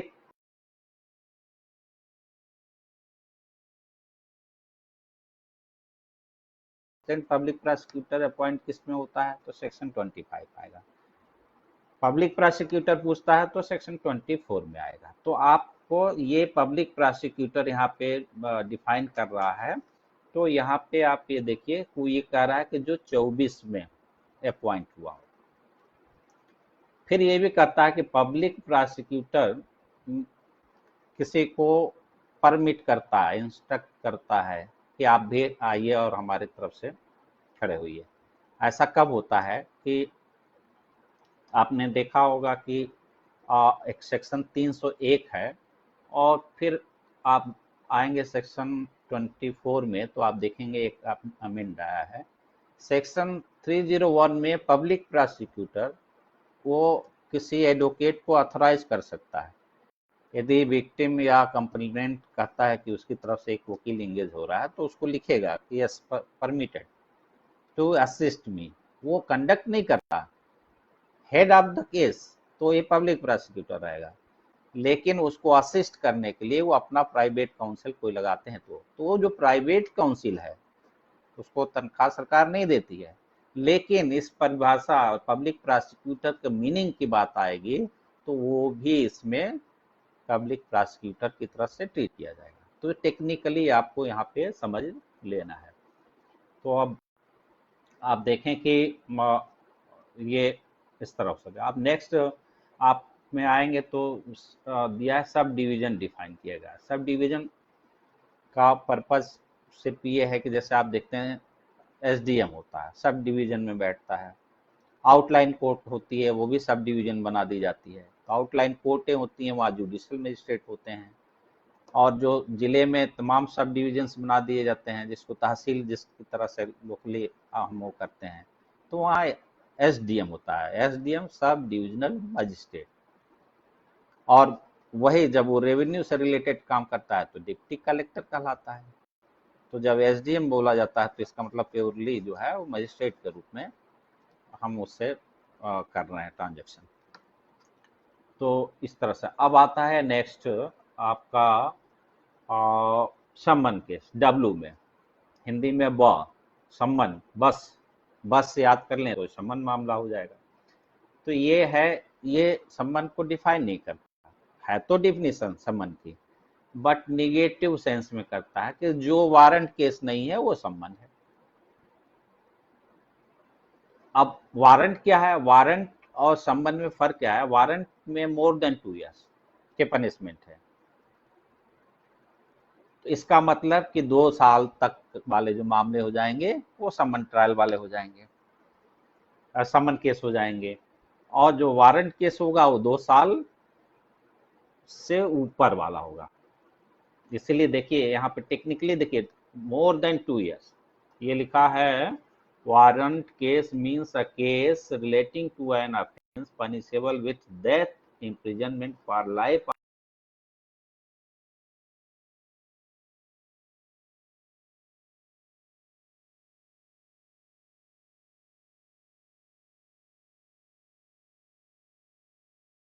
केवल 2 साल, एग्जैक्ट 2 इयर्स आएगा, वो सम्मन वाले में जाएगा, वारंट में नहीं जाएगा। ठीक है ना। तो ये क्योंकि ये बात कर दे रहा है कि मोर देन 2 इयर्स, तो वारंट केस जो नहीं है वो सम्मन है, तो आपका ब या उसमें डब्लू में ये डिफाइन है, और भ या उसमें एक्स में जो है, और ये है हिंदी इंग्लिश के हिसाब से जो आपको सुविधाजनक लगे, कुछ हिंदी में याद कर सकते हैं, कुछ अंग्रेजी में, क्योंकि पेपर तो हिंदी इंग्लिश दोनों में आएगा, तो जहाँ जो सटीक बैठे वैसे आप उसको कर सकते हैं। तो देन अभी आप फिर आते हैं विक्टिम। अब विक्टिम देखिए, विक्टिम आपका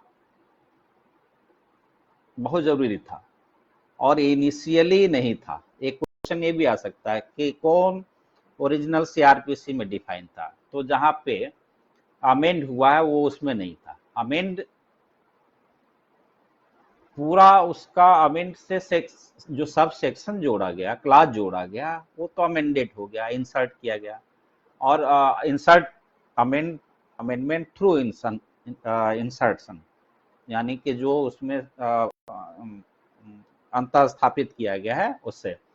अब क्या है, ये फ्रेश जोड़ा गया है 2008 के, जो 2008 का एक्ट है और 2009 में जो लागू हुआ है, सीआरपीसी अमेंडमेंट एक्ट 2008।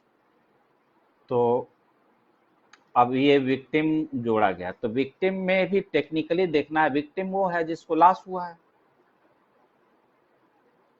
लेकिन और लॉस किसके हुआ, किसी क्रिमिनल एक्टिविटी से हुआ, किसी, तो कोई एक्यूज होगा, एक्यूज काज्ड बाय एक्यूज। लेकिन विक्टिम के टेक्निकल मीनिंग में आपका उसका गार्जियन और लीगल एयर भी आएगा।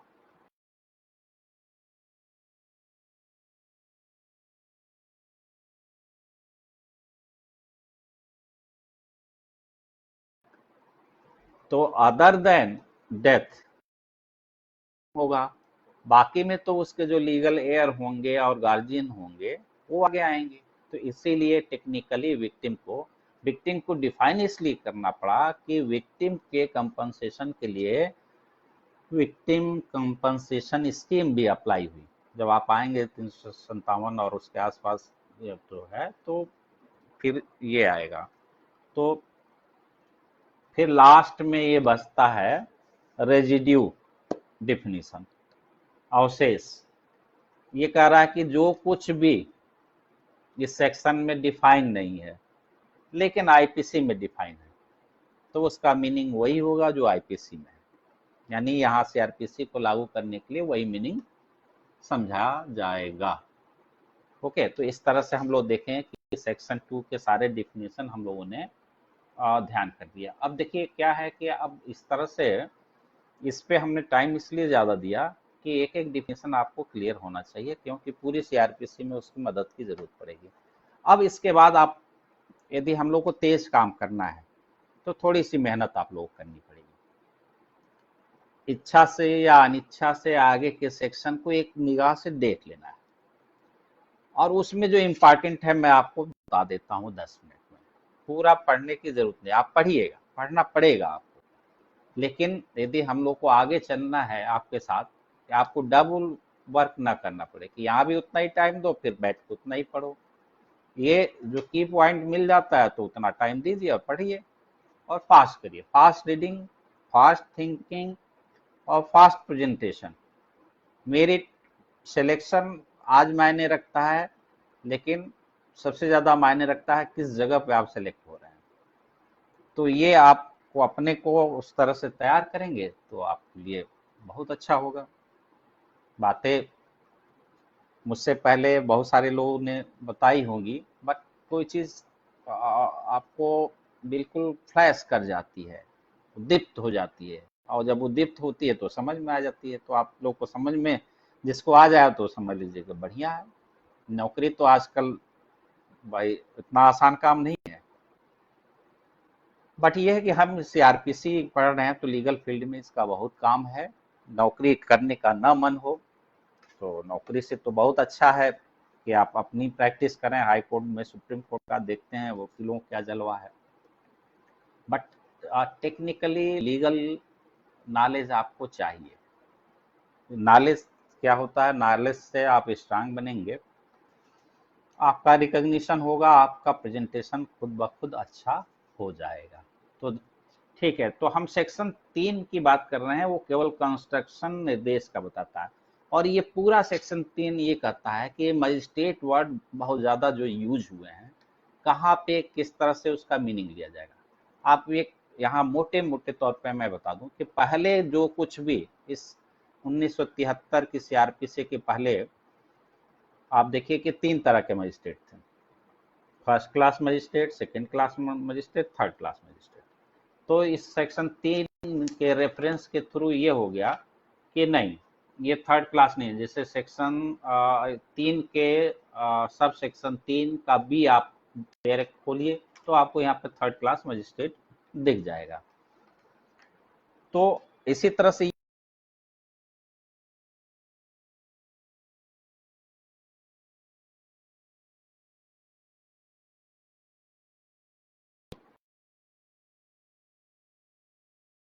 मजिस्ट्रेट जुडिशियल मजिस्ट्रेट नहीं है। तो आखिर क्यों दोनों में फर्क है? फर्क इसलिए है कि जो एडमिनिस्ट्रेटिव और एग्जीक्यूटिव नेचर का है, जैसे लाइसेंस ग्रांट करना, लाइसेंस को सस्पेंड करना, कैंसिल करना, जहां प्रोसिक्यूशन सैंक्शन की जरूरत है उसको सैंक्शन देना, 321 सीआरपीसी में उसका विड्रॉल के लिए परमिशन देना, और डीएम करते हैं। तो ये सारी चीजें एग्जीक्यूटिव मजिस्ट्रेट के पास आ गई। लॉ एंड ऑर्डर मेंटेन करना एग्जीक्यूटिव के पास आ गई। प्रिवेंटिव सेक्शन अप्लाई करने हैं किसी को, पीस मेंटेन करने के लिए लेना है, सिक्योरिटीज लेना, जैसे आप 106 से लेके और 110 में 106 को छोड़ दें तो बाकी में सब एग्जीक्यूटिव मजिस्ट्रेट है। 106 में आपको सेशन जज और मजिस्ट्रेट भी है, ठीक है। तो आप तो ये कहता है कि जहां पे केवल मजिस्ट्रेट वर्ड आ जाता है तो उसको क्या समझेंगे? वो जहाँ केवल मजिस्ट्रेट लिखा है वहां पर उसका मीनिंग जुडिशियल मजिस्ट्रेट से होगा। तो एक तरह से आप ये सेक्शन 3 आप जो है आप देख लीजिए। फिर आपका सेक्शन 4 आता है। सेक्शन 4 में दो इसके सब सेक्शन है। पहला ये कहता है कि आईपीसी में जो कुछ भी है, जो भी कोई ऑफेंस है, वो उसका इन्वेस्टिगेशन, इंक्वायरी और ट्रायल इसी सीआरपीसी से गवर्न होगा। ये 4.1 कहता है। बट 4.2 ये कह रहा है कि अदर देन आईपीसी के मैटर में क्या होगा? अदर देन आईपीसी के मैटर में, अदर देन आईपीसी से रिलेटेड जो कोई स्पेशल लॉ है, कोई लोकल, तो वो उसका ओवरराइडिंग इफेक्ट होगा, यानी वो वरीयता पा जाएगा। सीआरपीसी की प्रक्रिया और विशेष अधिनियम की प्रक्रिया में यदि टकराव हो जाता है तो ये लीड ले लेगा। विशेष, जो विशेष है वो आगे आ जाएगा। वीआईपी हो गया, विशेष है तो वीआईपी तो जनरल से आगे रहेगा ही। तो अब ये जनरल जो है सीआरपीसी पीछे हो गई उसके, अब उसको सीआरपीसी फॉलो करेगी, वो नहीं फॉलो करेगा, लेकिन टकरा नहीं रही है तो दोनों चलेंगे। और आईपीसी से रिलेटेड है तो हाँ वो स्पेशल वाला से यदि कोई कनेक्शन नहीं है तो वो नहीं, वहाँ आपकी यही आईपीसी चले। लेकिन जरा सा भी यदि टच है उसका स्पेशल लॉ से तो स्पेशल लॉ ही प्रिवेल करेगी। इसी को और सेक्शन 5 में क्लियर कर दे रहा है, वो सेविंग क्लाज है कि स्पेशल लॉ लोकल लॉ पे इस सीआरपीसी के किसी प्रोविजन से कोई एडवर्स नहीं इफेक्ट पड़ेगा। तो आपको प्री का एक क्वेश्चन है कि इसमें सीआरपीसी और स्पेशल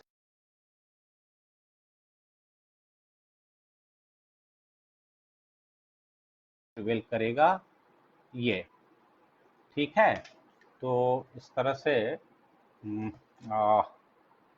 ये करते हैं। तो आप सेक्शन 4-5 हो गया। सेक्शन 6 मैं तेजी से इसको करता हूँ, फिर आप लोग देख लीजिएगा, जरूरत होगी तो फिर डिस्कस कर लेंगे कि क्लासिफिकन। अब चैप्टर 2 शुरू होता है। चैप्टर 2 जो है सेक्शन 6 से लेके 25A तक है। 6 को सेक्शन भी याद करना है इसका, और 6 में 6 प्रकार के क्रिमिनल कोड हैं।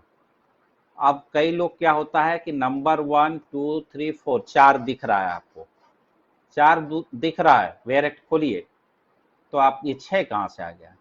ऊपर जब आप पढ़ेंगे तो 2 उससे निकल जाएगा। स्टार्टिंग कहाँ से? High court, beside the high court, यानी हाई कोर्ट एक कोर्ट हो गई, उसके अलावा, ठीक है। दूसरा, and the courts constituted under any law, और इस संहिता से भिन्न किसी विधि के अधीन गठित न्यायालयों के अतिरिक्त।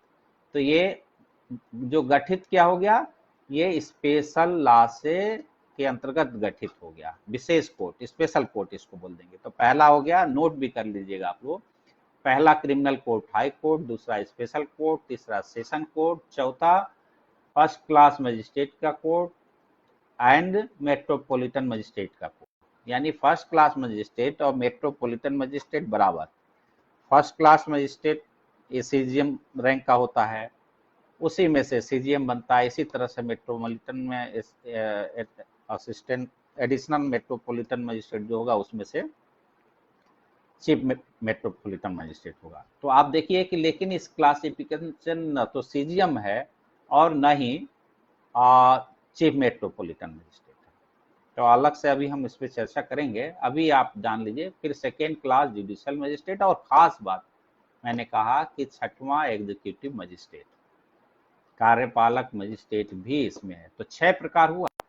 2 ऊपर से निकला, हाई कोर्ट पहला, दूसरा स्पेशल कोर्ट, तीसरा सेशन कोर्ट, चौथा फर्स्ट क्लास मजिस्ट्रेट का कोर्ट, तीसरा मेट्रोपॉलिटन मजिस्ट्रेट का कोर्ट, और पांचवा सेकेंड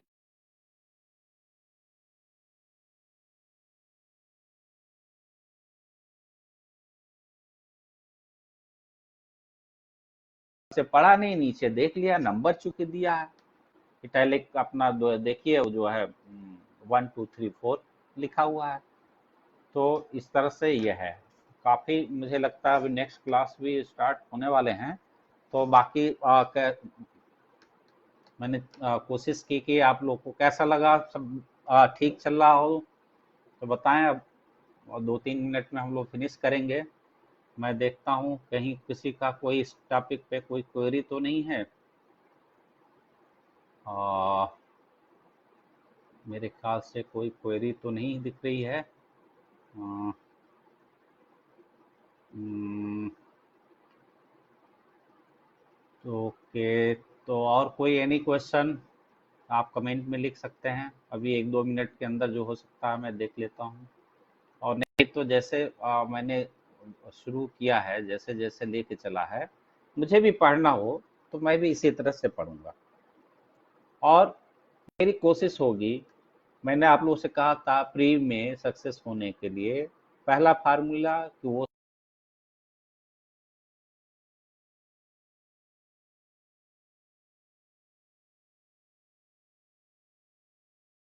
हमें गलत नहीं करना। तीसरा जो कठिन सवाल है, टेक्निकल सवाल है, उसमें भी हमको ठीक करना है। तो फिर प्री नहीं रुकेगा, और प्री नहीं रुका तो सिलेक्शन भी लिया जा सकता है। आपकी कोशिश ये रहेगी तो ये है। तो इस तरह से फिर हम लोग रहने देते हैं। नेक्स्ट और सैटरडे में मिलते हैं। कुछ एनी क्वेश्चन? चलो, अच्छा लगा है। नेक्स्ट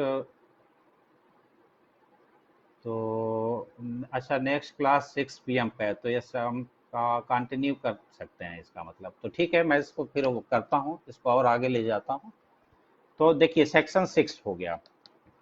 तो सेक्शन 6 में आप देखें कि आपको प्री में अक्सर आने वाला क्वेश्चन है। तो मैंने कहा कि हाई कोर्ट भी है। क्यों है क्रिमिनल कोर्ट? क्योंकि हाई कोर्ट भी ट्रायल करती है।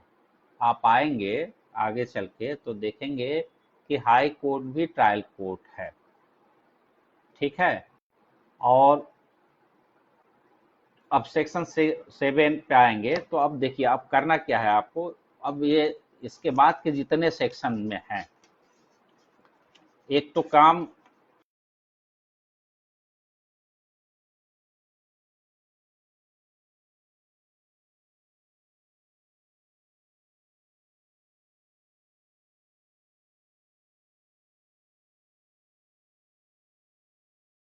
तो अब आप देखिए, सेक्शन 7 में आपको देखना है कि में है।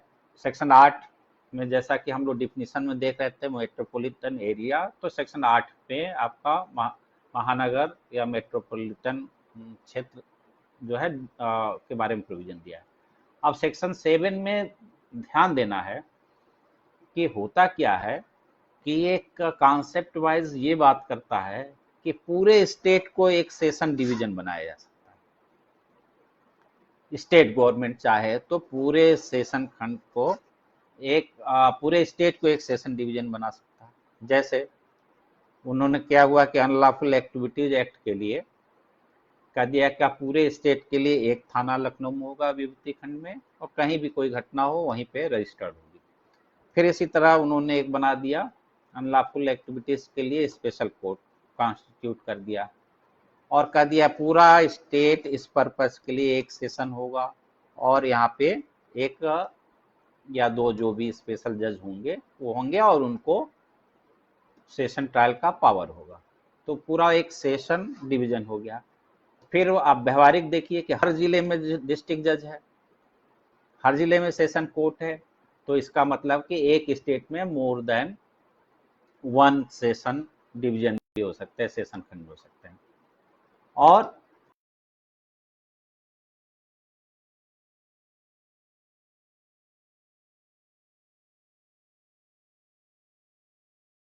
या उस एक ही सेशन डिवीजन में कई जिले,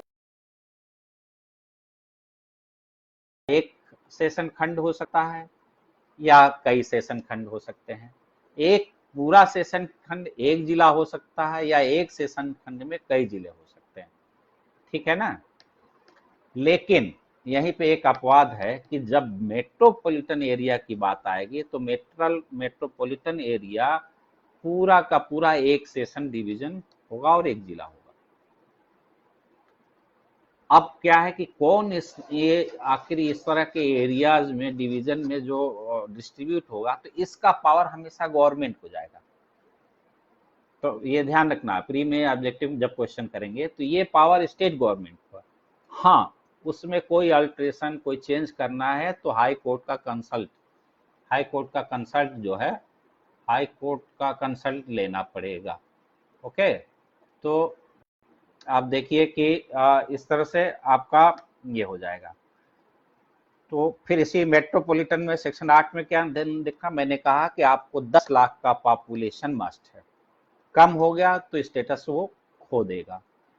फिर बाय नोटिफिकेशन गवर्नमेंट उसको चेंज करना पड़ेगा। बट उस एरिया में मेट्रोपॉलिटन की वजह से जो भी प्रोसीडिंग आगे बढ़ चुके हैं वो चलता रहेगा। तो सेक्शन 8 में आपके इस तरह से ध्यान है। अब आता है सेक्शन 9। ये आप देखिए, मैं इसको 60 में जो जरूरी चीज है जिसको आपको नहीं भूलना है, नहीं छूटना है, वो फिर हम चर्चा करेंगे, लेकिन इसको आप देखने की कोशिश करिएगा। फिर सेशन न्यायालय, कोर्ट ऑफ सेशन। प्री में एक क्वेश्चन आता है कि ये कोर्ट ऑफ सेशंस है या कोर्ट ऑफ सेशन है। हिंदी में लिख दिया सेशन न्यायालय या सत्र न्यायालय। तो हिंदी में तो आ गया सेशन न्यायालय लिख दिया। अंग्रेजी में क्या हुआ कि सेशन कोर्ट ऑफ सेशन एक में ऑप्शन दे दिया, एक में कोर्ट ऑफ सेशंस दे दिया, तीसरे में दे दिया कोर्ट्स ऑफ सेशन। तो आपको क्या करना है, यहाँ पे कोर्ट ऑफ सेशन, इसमें यस नहीं लगा, ना कोर्ट में यस है ना सेशन में यस है। तो एक तो यहाँ पे देखना है कि कोर्ट ऑफ सेशन है। अब देखिए कोर्ट को स्टेब्लिश करने का जो पावर होता है, माइंड में एक हमेशा अलर्ट रहिए, वो पावर स्टेट गवर्नमेंट होगा। लेकिन ये जो जजों को जो अपॉइंट करना होगा, ये लोअर कोर्ट में, मतलब लोअर कोर्ट का यहाँ मीनिंग ये है कि सेशन कोर्ट और मजिस्ट्रेट कोर्ट। तो इनमें जो वहाँ क्या होता है, जज अपॉइंट होता है, पर्सन अपॉइंट नहीं होता है। तो जज का पावर अपॉइंट करने का ये चला जाएगा हाई कोर्ट के पास। अब यहाँ पे ध्यान रखना है कि जज भी जो अपॉइंट होता है, इसीलिए आपका सेक्शन 9 का जो एक्सप्लेनेशन है कहता है यहाँ जो अपॉइंटमेंट का मतलब है वो इनिशियल अपॉइंटमेंट से नहीं मतलब है, ना उसके प्रमोशन से मतलब है। तो यानी कि कोर्ट के प्रिजाइडिंग ऑफिसर के रूप में जो जज अपॉइंट होगा, एज ए कोर्ट जो अपॉइंट होगा, वो काम हाई कोर्ट का है। कोर्ट को स्टेब्लिश करने का काम है वो स्टेट गवर्नमेंट का होगा। जहां कहीं प्रोविजन आप ढूंढेंगे तो हो सकता है ज्यादा से ज्यादा कि कहीं हाई कोर्ट का उसमें, इस तरह से आप ना ढूंढ के, तो ये हमेशा ध्यान रखना है। कोर्ट करेगी कौन सी कोर्ट, हाई कोर्ट। और कोर्ट स्टेब्लिश करेगा कौन, स्टेट गवर्नमेंट। यदि ये दिमाग में आ गए तो आगे के सारे सेक्शन में जहां पे इस तरह से आ रहा है ये गलती नहीं होगी। अब आप देखिए सेशन जज जो जो head of the criminal court in district, जिले में क्रिमिनल कोर्ट का सबसे आप बड़ा जो न्यायाधीश या जज कौन होता है, तो सत्र न्यायाधीश कहा जाता है। और जज का पूरे जिले का जो सर्वोच्च पद है उनका, तो पूरा उसका नाम है, उसी सेशन जज को कहा जाता है डिस्ट्रिक्ट जज। तो दोनों को मिला के पूरा नाम क्या हो जाता है, जिला एवं सत्र न्यायाधीश, डिस्ट्रिक्ट एंड सेशन जज। डिस्ट्रिक्ट कोर्ट जब वो सिविल मैटर देखता है, अदर देन क्रिमिनल मैटर देखता है, और सेशन जज जब वो क्रिमिनल मैटर देखता है। तो इस तरह से सेशन कोर्ट की बात करता है कि स्टेट गवर्नमेंट हर सेशन डिवीजन जो बनाएगा उसमें उसमें उसको एक सेशन कोर्ट, यदि सेशन डिवीजन बनाया आपने, एक बनाया, 10 बनाया, 50 बनाए, वहां पे एक सेशन कोर्ट आपको स्टेब्लिश करना पड़ेगा। द गवर्नमेंट साइल, यहाँ वर्ड आया साइल, स्टेब्लिश साइल वर्ड आया, यानी कि ये गवर्नमेंट के उस पे नहीं है। ओके। तो अब सेशन में आप देखिए कि सेशन जज जो डिस्ट्रिक्ट जज होता है वो तो अकेला है बंदा। और फर्स्ट शेड्यूल में आप देखिए कि बहुत सारे ऑफेंसेस जो है ट्राइबल बाई सेशन है, तो अकेले तो निपटा नहीं सकता। इसीलिए मैं इसमें अगला जो आएगा कि हाई कोर्ट के अपर यानी एडिशनल सेशन जज और असिस्टेंट सेशन जज, अपर सेशन न्यायाधीश और सहायक सेशन न्यायाधीश को भी सेम ज्यूरिसडिक्शन दे सकती है। तो आप देखिए जो सत्र न्यायाधीश जो जिला जज साहब हैं, वो एडमिनिस्ट्रेटिव चीफ तो हो गए, लेकिन जब सेशन कोर्ट के रूप में वर्क करेंगे तो उनके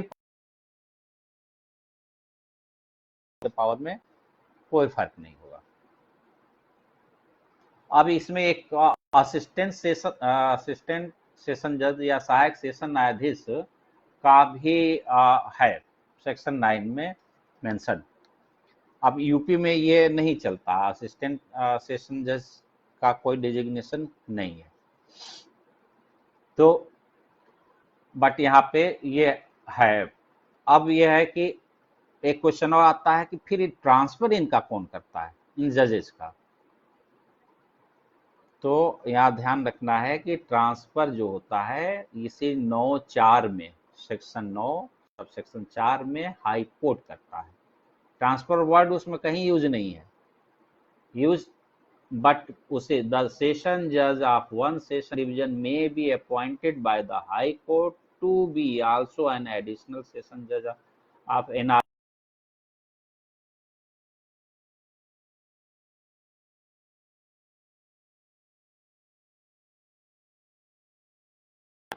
तो इस तरह से आपका ये है कि उनको दूसरे जगह भी वो कर सकते हैं।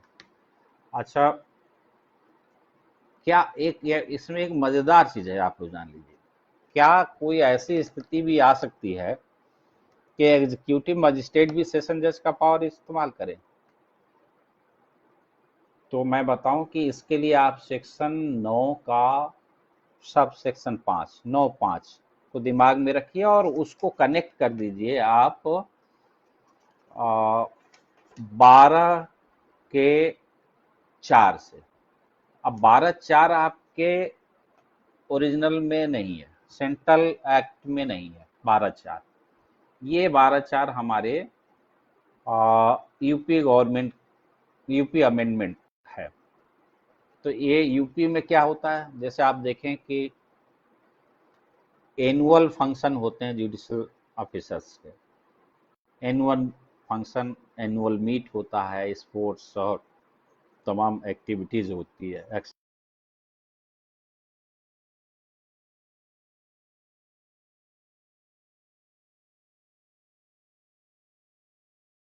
और डिस्ट्रिक्ट एंड सेशन जज तक। तो कौन काम करता है? तब एग्जीक्यूटिव सामने आती है। तो एग्जीक्यूटिव में जिले का हेड कौन है? डीएम। और डीएम यदि नहीं है, कहीं और व्यस्त है, तो फिर उसके बाद की हायरकी के जो मजिस्ट्रेट होंगे, एग्जीक्यूटिव मजिस्ट्रेट। तो एक स्थिति ये आती है कि 302 का बेल का डिस्पोजल एग्जीक्यूटिव मजिस्ट्रेट भी कर सकता है, जबकि आपके शेड्यूल में लिखा हुआ है कि वो करेगा। तो कर एग्जीक्यूटिव मजिस्ट्रेट देन क्या हो जाता है? सेशन जज हो जाता है, by virtue of provision section 9(5). तो और ये जो हमारे यहाँ 12 का 4 है, 12 का 4 है इसमें यूपी अमेंडमेंट का। तो आप ये देखिए कि ये 9(5) क्या कहता है कि मान लीजिए सेशन जज का पोस्ट वैकेंट है और हाई कोर्ट को ये लगता है कि मैटर अर्जेंट है, तो क्या करेगा कि वहाँ पे जो दूसरे एडिशनल या असिस्टेंट सेशन जज हैं उनको दे सकता है, और मान लो वो भी नहीं है तो सीजीएम को देगा निपटाने के लिए, और फिर उसको jurisdiction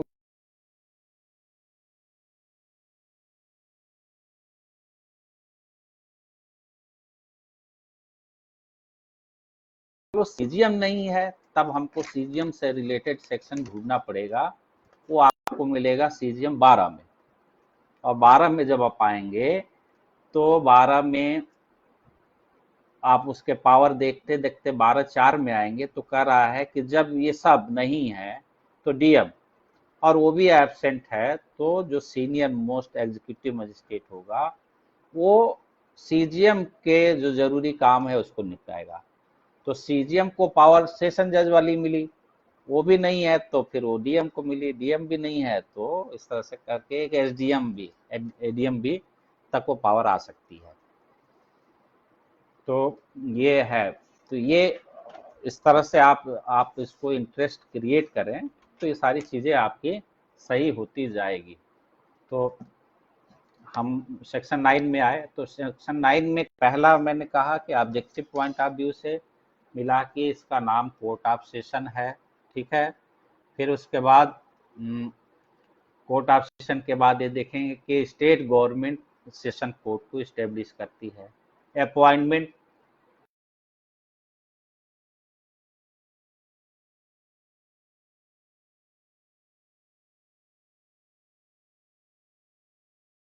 presided over by high court के द्वारा। कौन अपॉइंट हुआ? Presiding officer of the court, ठीक। अब हाई कोर्ट को 9(3) ये पावर देती है कि तुम एडिशनल और असिस्टेंट सेशन जज को भी अपॉइंट कर लो। 4 ये कहता है कि एक सेशन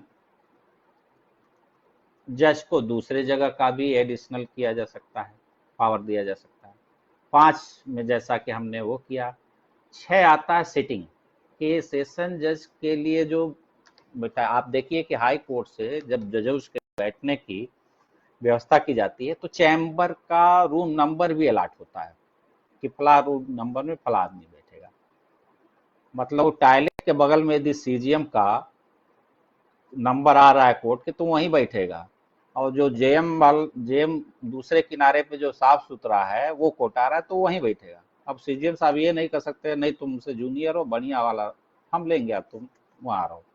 तो ये फर्क है। तो ये प्लेस भी डिसाइड, तो सीटिंग क्या है, इसीलिए कह रहा है कि the court of session shall ordinary hold its sitting at such place or places as the high court में। सेशन न्यायालय सामान्यतः अपनी बैठक ऐसे स्थानों पे कर सकती है जो high court by notification specify करे। लेकिन क्या उस नोटिफाइड प्लेस के अलावा सेशन जज कहीं और बैठ सकता है सेशन कोर्ट के रूप में? यस, यदि सेशन जज की ओपिनियन है कि कहीं और किसी प्लेस पे बैठने से जो विटनेसेज हैं, जो केस के पार्टीज हैं, यानी प्रोसिक्यूशन और डिफेंस पिक्चर में आए, तो सबका कंसेंट ले लिया और दूसरी जगह बैठ सकता है। ठीक है। अब आप ये देखिए कि अब यहाँ पे आपने देखा होगा कि टाडा था या अनलॉफुल एक्टिविटीज एक्ट है, जो आतंकवादी हैं टेररिस्ट, उनके मुकदमे जो ट्रायल होते हैं वो जेल के अंदर होते हैं। जज साहब भी जाएंगे, पब्लिक प्रोसिक्यूटर भी जाएगा, एक्यूज तो रहता ही है वहां पे, एक्यूज का काउंसिल भी जाएगा। फिर बैठ के वहाँ एविडेंस रिकॉर्ड होगा, आर्गुमेंट भी होगा तो वहाँ होगा, और सिक्योरिटी के साथ ये सब काम होगा। तो अब ये 9 में हमने देखा 6 सब सेक्शन है, 6 भागों में बटा हुआ है। और लास्ट का एक्सप्लेनेशन मैंने कहा उस अपॉइंटमेंट का सीधा सा मतलब होता है भैया सरकार देती है ना नौकरी, चाहे जज की हो चाहे और दूसरे पब्लिक सर्वेंट की हो। तो इससे कहीं ऐसा ना हो कि भ्रम हो जाए कि अपॉइंटमेंट जजेस का तो ये हाई कोर्ट करती है, सरकार निकालने लोगों कहे नहीं इसमें तो लिखा हुआ है अपॉइंट तो हाई कोर्ट करती है। तो इसीलिए कहा कि इस कोड सीआरपीसी के पर्पज के लिए अपॉइंटमेंट का क्या मतलब है, कि चाहे वो यूनियन गवर्नमेंट का हो या स्टेट गवर्नमेंट से रिलेटेड कहीं कोई है, तो उसमें यहाँ जो अपॉइंटमेंट वर्ड आया है तो इसका मतलब उसका वही इनिशियल पोस्ट जो है अपॉइंटमेंट नहीं है, न ही कोई उसमें देखिए such appointment posting or promotion is required to be made by government, तो ये इसमें नहीं आएगा। तो ये भ्रम हमको दूर कर लेना है। फिर मैंने कहा कि आपका इसमें एक यूपी अमेंडमेंट है, वो जो मैंने जेल की बात किया, इन्होंने क्या किया, यूपी ने 2 बार अमेंडमेंट किया। एक 5A लाया और सेक्शन 9(6) में भी चेंज किया। इसने कहा कि जहां इंटरनल सिक्योरिटी और पब्लिक ऑर्डर से रिलेटेड है उसमें ये जरूरी नहीं है कि प्रोसिक्यूशन और डिफेंस दोनों से कंसेंट लिया जाए, यानी कि स्टेट गवर्नमेंट कह सकती है सेशन कि आप इनका ट्रायल जेल के अंदर जा करिए या फला जगह पे करिए, जहां पब्लिक ऑर्डर, मान लीजिए अयोध्या केस की सुनवाई होनी है और लाखों की भीड़ इकट्ठी हो सकती है, तो फिर दूसरी जगह पे वो कर दिया गया। आतंकवादी है उसका ट्रायल होना है, वो ले जाके उसको जो है जेल में वो किया गया। तो ये कंसेंट के चक्कर में फंस ना जाए इसलिए यूपी गवर्नमेंट ने ये आपका किया। फिर वही जो आया कि सेशन सीजीएम तक जो मैटर आया है वो यदि सीजीएम तक आता है, सारे जजेज ऊपर वाले खाली हैं तो कब तक काम करेगा, जब तक कि नया सेशन जज उसमें नहीं आ जाता है। तो ये एक तरह से आप सेक्शन 9 भी वो कर लिए। और फिर आता है सेक्शन 10, वो असिस्टेंट सेशन जज ये है। तो आप जानिए कि ये यहाँ पे आपको ध्यान क्या देना है कि जो सेशन जज है और बाकी जो एडिशनल और असिस्टेंट सेशन जज हैं, इनके बीच में वर्क का डिवीजन कौन करेगा, कार्य का वितरण कौन करेगा, तो सेशन जज करेगा। और सेशन जज जो करेगा, ध्यान क्या रखेगा, वो उसमें सीआरपीसी में यदि कोई रूल बना है तो उसको वायलेट नहीं कर सकता, और सीआरपीसी से ही को फॉलो करते हुए कुछ रूल भी बना सकता है कि इस हिसाब से आपका रोस्टर लगेगा, इस हिसाब से आप काम करेंगे, है ना। तो ये इस तरह से आपका ही होगा, और ये सारे के सारे ये सबऑर्डिनेट माने जाएंगे। इसे लिखने की जरूरत क्यों पड़ी, लिखने की जरूरत इसलिए भी पड़ी कि वो कहेगा भाई तुम भी उतने ही पावर रखते हो, हम भी पावर रखते हैं। तो एक तरह से आपका एग्जीक्यूटिव साइड से, एडमिनिस्ट्रेटिव साइड से वो हेड बना दिया गया उसको, कि जो जो प्योर जुडिशियल नेचर के वर्क नहीं है उसकी मॉनिटरिंग और ऑर्डर सेशन जज करेगा। तो ये है। फिर इसी तरह से कहाँ पे प्रोविजन है, तो सेक्शन 10 में ढूंढना पड़ेगा। जुडिशियल मजिस्ट्रेट का कोर्ट कहाँ है, तो 11 में ढूंढना पड़ेगा। फिर सीजियम और एडिशनल सीजियम का कहाँ है, तो 12 में देखना पड़ेगा। अभी स्पेशल जुडिशियल मजिस्ट्रेट कहाँ है, तो 13 में देखना पड़ेगा। जुडिशियल मजिस्ट्रेट का लोकल जुरिडिक्शन कहाँ है, 14 में है। और इस तरह से फिर हायरकी उनकी क्या है, तो ये आपका एक सवाल आता है कि जुडिशियल मजिस्ट्रेट पे कंट्रोल किसका होता है, तो कहता है कि जो सीजीएम होता है वो सेशन जज का सबऑर्डिनेट होगा। बाकी जो अदर मजिस्ट्रेट हैं वो सेशन जज के जनरल कंट्रोल, सेशन न्यायाधीश के साधारण नियंत्रण के अधीन रहते हुए सीजीएम के अधीन होंगे, यानी सीजीएम के ही अधीन है लेकिन subject to the general control of session जज। और मजिस्ट्रेटों के बीच में वर्क डिवीजन कौन करता है, सीजीएम करता है, ठीक है। और वो कुछ रूल मेकिंग पावर भी है इस मैटर में, बट वो रूल मेकिंग पावर एडवर्स नहीं होना चाहिए सीआरपीसी से। जनरल ऑर्डर भी कर सकता है और स्पेशल ऑर्डर। तो इस तरह से हम लोग अभी चर्चा करेंगे और एक एक डेप्थ में देखे हैं। तो आज का मेरे ख्याल से हम अभी वो करते हैं, 5-7 मिनट बचा है। तो आप लोगों ने काफ़ी लोग जो है, सभी लोग जिन लोगों ने भाई, सबको गुड इवनिंग, सबको प्रणाम। और मैं बीच में क्लास के समय में देख नहीं पाता हूँ, तो इस वजह से जो है, ओके, ठीक है भाई, थैंक यू।